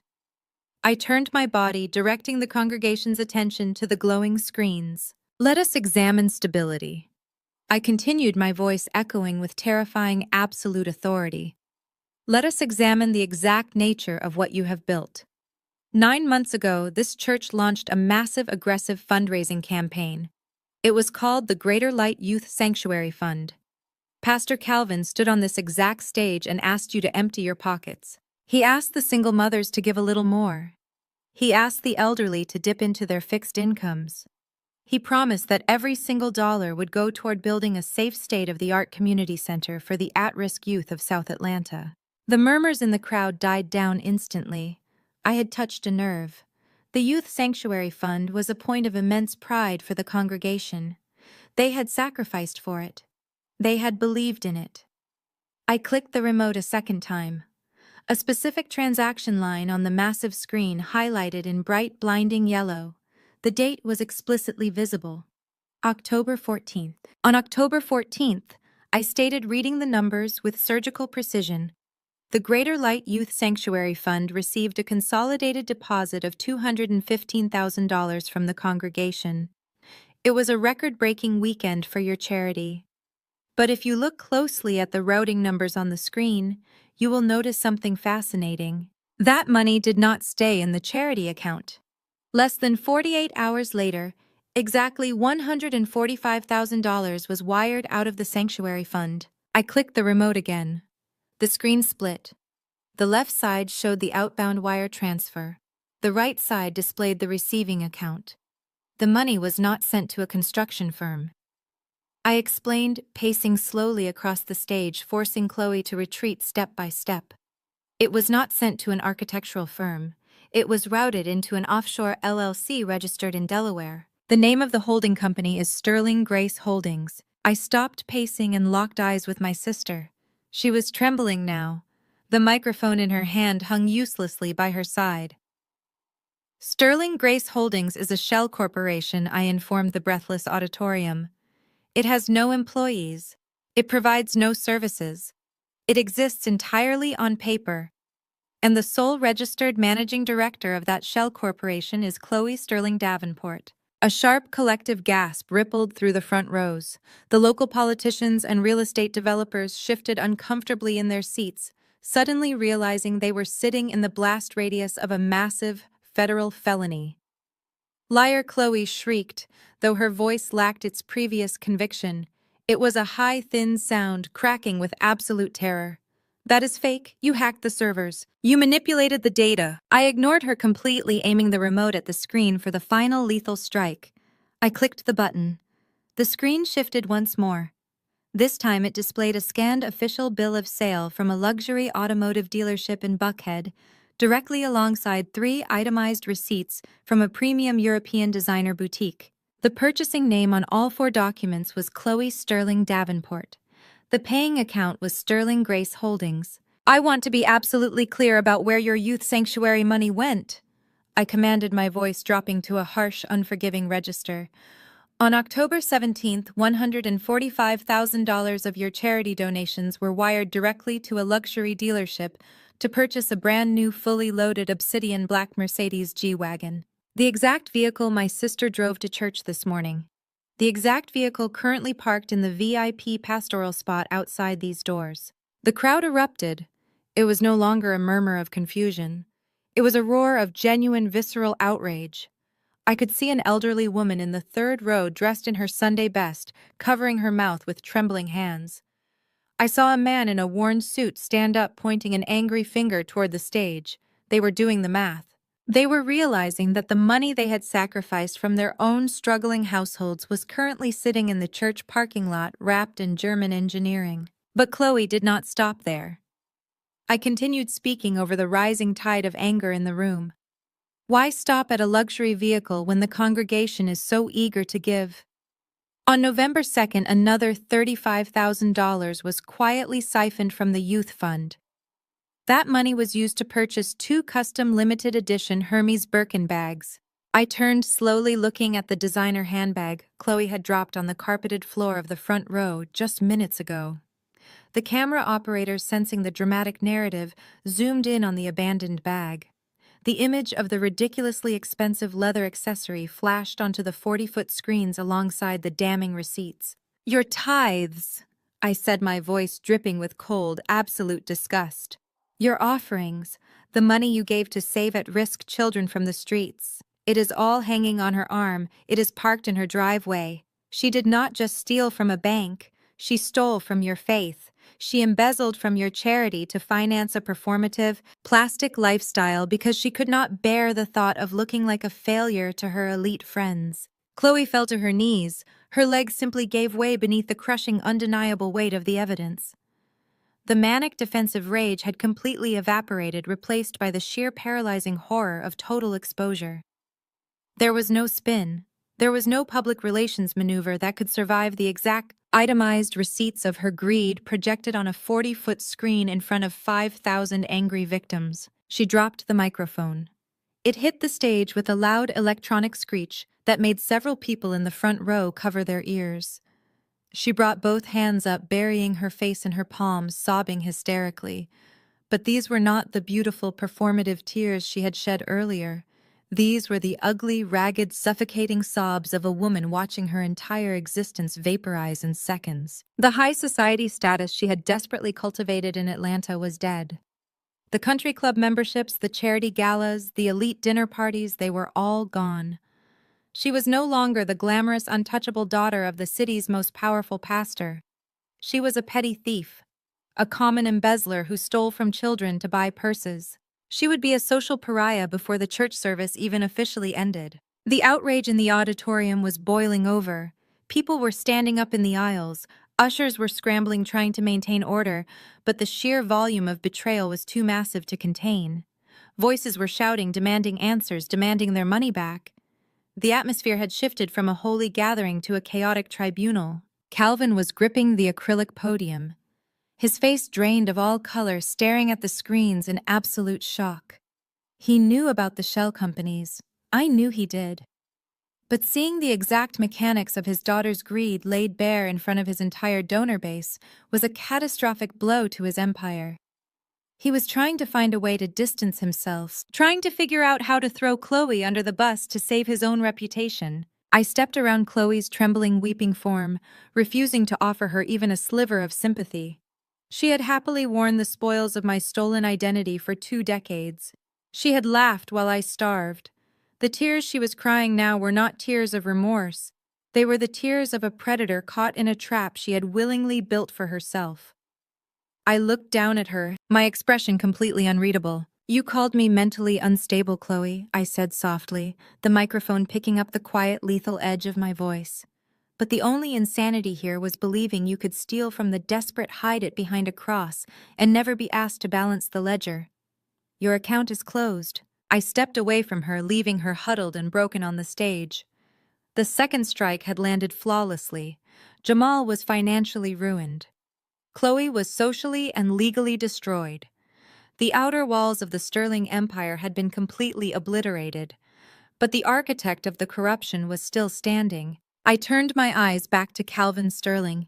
He was staring at me, breathing heavily, a bead of cold sweat rolling down his temple. The crowd was screaming, the cameras were rolling, and the stage was covered in the wreckage of his children.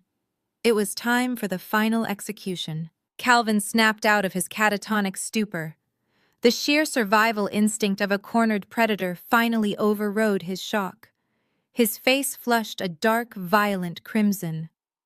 He turned frantically toward the glass-enclosed audiovisual booth suspended at the back of the auditorium. He slashed his hand fiercely across his throat, signaling the technicians to cut the audio feed, to drop the screens, to plunge the stage into darkness. Nothing happened. The livestream icon in the corner of the massive LED displays continued to pulse a bright, steady red. My voice remained perfectly amplified. Calvin dropped his useless microphone. He spun toward the four armed security guards positioned at the base of the stage stairs. They were imposing men in dark suits hired to protect the Holy Empire from the very flock it fed upon. "Get him out of here!" Calvin roared, his voice cracking without electronic amplification. "Apprehend him right now. He is trespassing. Remove him from my stage." The guards did not flinch. They did not reach for their radios. They stood completely motionless, their hands clasped firmly behind their backs, their eyes fixed straight ahead. Patricia lunged forward, grabbing the sleeve of the nearest guard. "Do you not hear the pastor?" she screamed, her pristine facade entirely shattered, her face twisted in ugly, desperate panic. "Arrest him!" The guard gently but firmly removed her hand from his jacket. He stepped back and remained perfectly still. "Do not blame them, Calvin," I said, my voice echoing through the cavernous sanctuary. "They are private contractors, and they are simply following the direct orders of their employer. I purchased the parent company of your security firm 48 hours ago. They do not work for the Greater Light megachurch anymore. They work exclusively for me. And they have been explicitly instructed to allow this congregation to hear every single word I have to say." Calvin stumbled backward as if physically struck. The realization that every layer of his defense had been methodically stripped away hit him with paralyzing force. He looked around the massive 5,000-seat auditorium, realizing he was entirely trapped inside the very cage he had built to trap me. I raised the matte black remote. I aimed it at the screens and clicked the button one final time. The itemized receipts of Chloe's embezzlement vanished. The massive 40-foot LED displays went completely black. For a full 10 seconds, the stadium sat in heavy, suffocating darkness. Then a single stark image materialized on the screens. On the left side was a high-resolution photograph of a crumpled, faded $10 bill. On the right side were dozens of pages of unredacted federal credit fraud reports. The documents were highlighted, outlining an endless, staggering list of synthetic corporate identities, luxury retail accounts, and high-yield commercial credit lines. At the top of every single page was my legal name and my social security number. I turned to face the congregation. The silence in the room was absolute. 5,000 people sat paralyzed, unable to look away from the screens. The pastor you revere didn't just abandon his 9-year-old son at a bus stop with $10. I spoke, my voice ringing out with a cold, devastating clarity washing over the thousands of people who had worshipped this man for decades. He stole my name. For 23 years, he and the First Lady siphoned $850,000 in fraudulent credit under my social security number to buy the very suits they are wearing right now. A collective shudder ripped through the audience. "Look at the man standing before you," I commanded, gesturing toward Calvin, who was now trembling uncontrollably. "Look at the man who demands your tithes, who demands your unquestioning obedience, who claims to be the anointed shepherd of this community. He did not simply fail as a father. He did not simply make a tragic, regrettable mistake in his past. He functioned as a highly organized, systematic financial predator. He discarded a child because that child was inconvenient to his ambitions. But he kept the child's identity because it was highly profitable." I stepped closer to the edge of the stage, speaking directly to the sea of horrified faces. I wanted them to understand the sheer depth of the rot standing at their pulpit. While you were bowing your heads in prayer, your pastor was forging my signature on commercial loan applications. While you were volunteering your weekends to build this ministry, your pastor was routing stolen funds through an elaborate network of offshore shell companies to protect his own pristine credit score. While you were giving 10% of your hard-earned salaries to this church, hoping to buy favor with God, Calvin and Patricia Sterling were actively monetizing my absence. They transformed a discarded, unwanted boy into their own personal, endless automated teller machine. I turned my gaze back to my parents.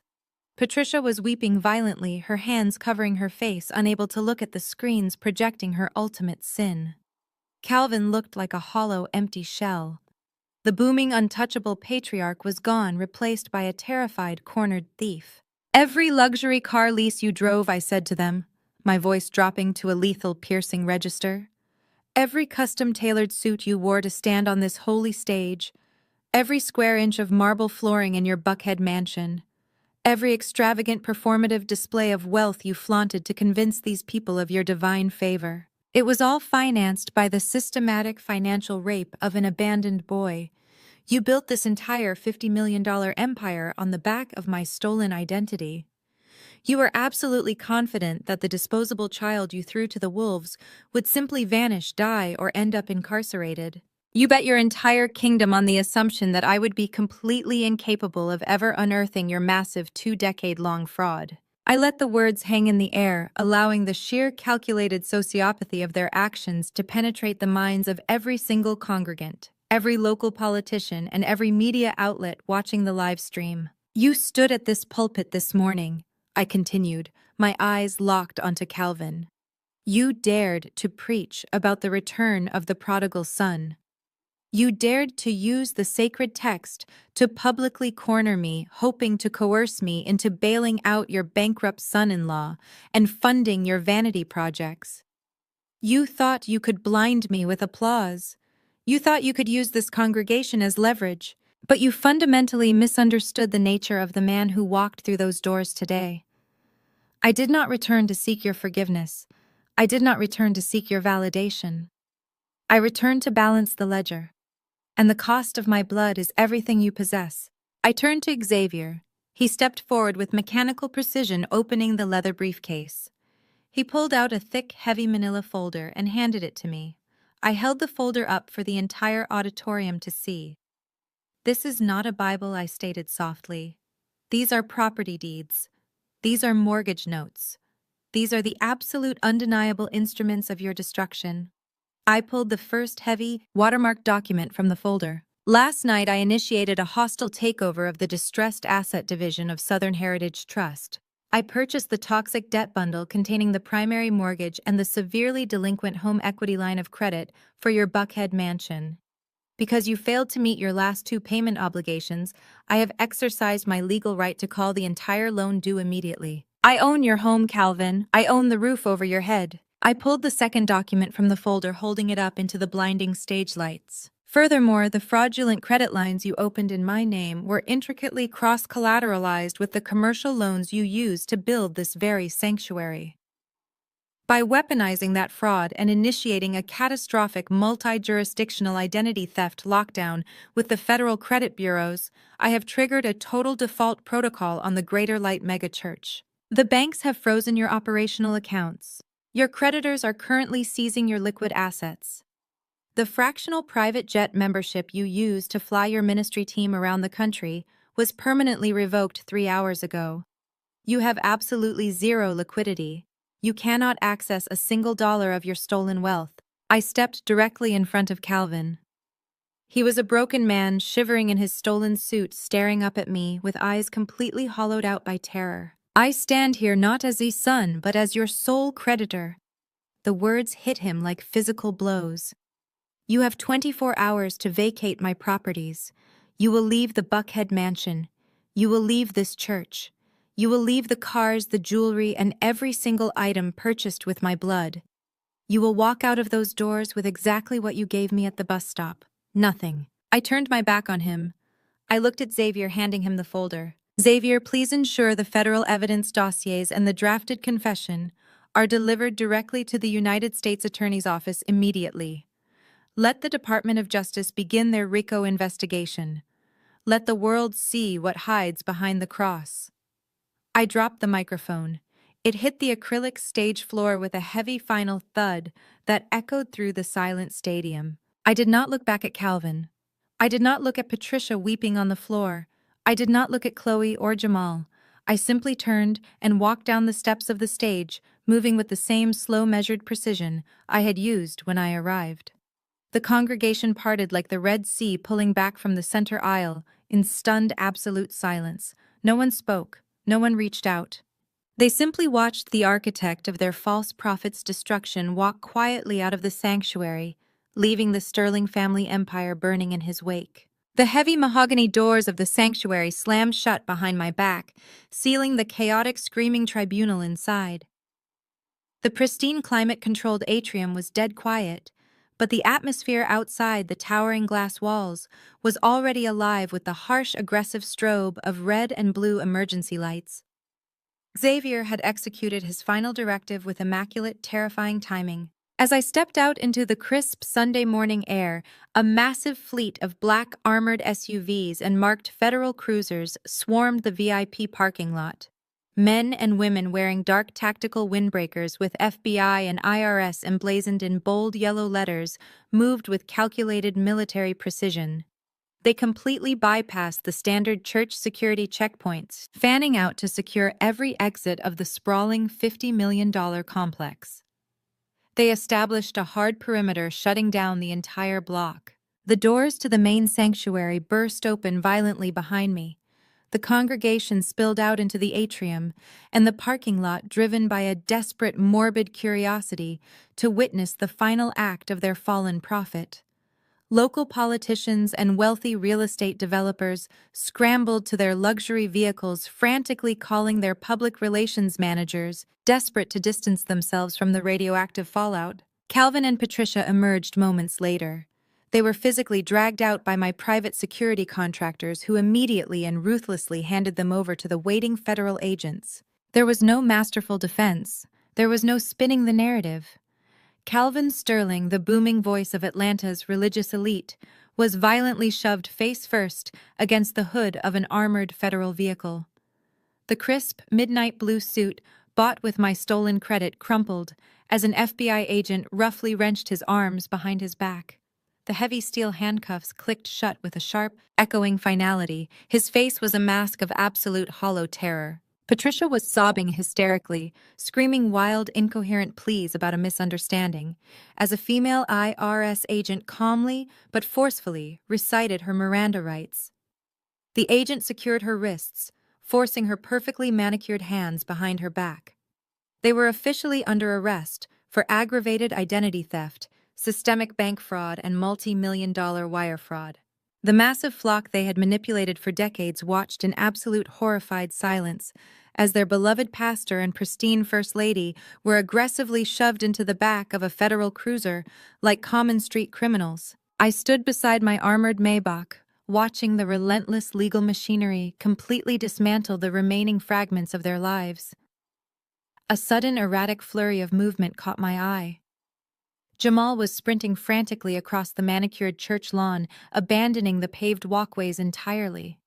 He had shed his custom velvet jacket and thrown away his silk tie.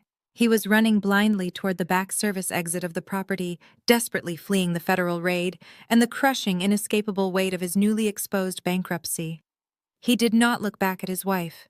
He did not attempt to help her. He simply ran, a pathetic, terrified coward abandoning a sinking ship. Chloe was left standing completely alone on the wide concrete steps of the megachurch. The elite socialites she had desperately tried to impress were actively backing away from her, treating her like a highly contagious disease. Her carefully curated social standing in Atlanta was instantly and permanently obliterated. She realized in real time the sheer magnitude of her ruin. Her husband had fled. Her parents were in federal custody. Her bank accounts were entirely locked. Her stolen empire was dust. She spotted me standing by the open door of the Maybach. The panic in her eyes morphed into sheer, unadulterated desperation. She scrambled down the concrete steps, her expensive designer heels clicking frantically against the pavement. She threw herself entirely onto the ground right beside the rear passenger door of my vehicle. "Isaiah!" she wailed, her voice cracking into a shrill, hysterical pitch. Her hands desperately clawed at the polished exterior of the car. "Please, you have to stop this. We are family. We are your blood. I have nothing." Jamal left me. My cards are declining. I cannot even call a lawyer. Please, Isaiah, you have made your point. You won. I am begging you, please show us mercy. She fell completely to her knees, weeping bitterly onto the pristine asphalt. Her expensive makeup smeared across her cheeks, completely stripping away her arrogant plastic facade. She was a broken, sobbing mess, begging the very brother she had happily robbed for 2 decades. I looked down at her. I did not yell. I did not raise my voice. I did not offer a single word of gloating or victory. Gloating required emotional investment, and I had absolutely none left to give her. I felt a profound, echoing emptiness when I looked at my sister. The ledger was finally permanently balanced. The transaction was complete. I did not offer forgiveness. Forgiveness was a currency they had bankrupted a long time ago. I simply opened the heavy armored door of the Maybach and slid into the quiet premium leather interior. I looked her in the eyes one final time, pressing the silver control button on the armrest. I watched her face contort in fresh, agonizing despair as the thick tinted glass smoothly rolled up, severing her completely from my world. "Drive, Xavier," I commanded softly. The heavy engine purred and the vehicle glided effortlessly out of the parking lot, leaving the Sterling family to drown entirely in the wreckage of their own making. 1 year later, the central air conditioning hummed softly in my downtown penthouse office, providing a steady, rhythmic white noise that grounded my thoughts. 12 months had passed since the federal raid at the Greater Light megachurch. The sprawling Atlanta skyline glowed brightly beneath my floor-to-ceiling smart glass windows, but the entire landscape of my life had fundamentally shifted. I stood by the glass holding a crystal tumbler of sparkling water, reflecting quietly on the absolute finality of the past year. The federal justice system had moved with ruthless, highly publicized efficiency. Calvin and Patricia Sterling were currently serving mandatory minimum sentences in separate federal penitentiaries, completely stripped of their wealth. Their fraudulent empire had been entirely dismantled and sold off at auction by the Department of Justice. Jamal Davenport was completely bankrupt, facing a barrage of civil lawsuits from angry creditors and permanently exiled from the Atlanta business sector. Chloe had finalized her divorce and was quietly working a minimum-wage retail job in a different state, trying desperately to outrun the massive public humiliation of her exposed embezzlement. But my focus was no longer locked on their destruction. My focus was entirely dedicated to creation. I had legally acquired the commercial deed to the Onyx Room and immediately ordered a heavy demolition crew to level the building. I personally watched the wrecking balls crush the velvet ropes and shatter the glass VIP booths, completely bulldozing the physical monument to Jamal's fake empire. The land was now a community green space completely cleared of toxic debt and vanity. The Greater Light mega church property had undergone an even more radical systemic transformation. Following the federal seizure and subsequent government auction, my holding company purchased the entire $50 million complex. I completely dismantled the massive sanctuary, ripping out the clear acrylic pulpits and the high-definition broadcast cameras used to manipulate the vulnerable. In its exact place, I built the Sterling Genesis Initiative.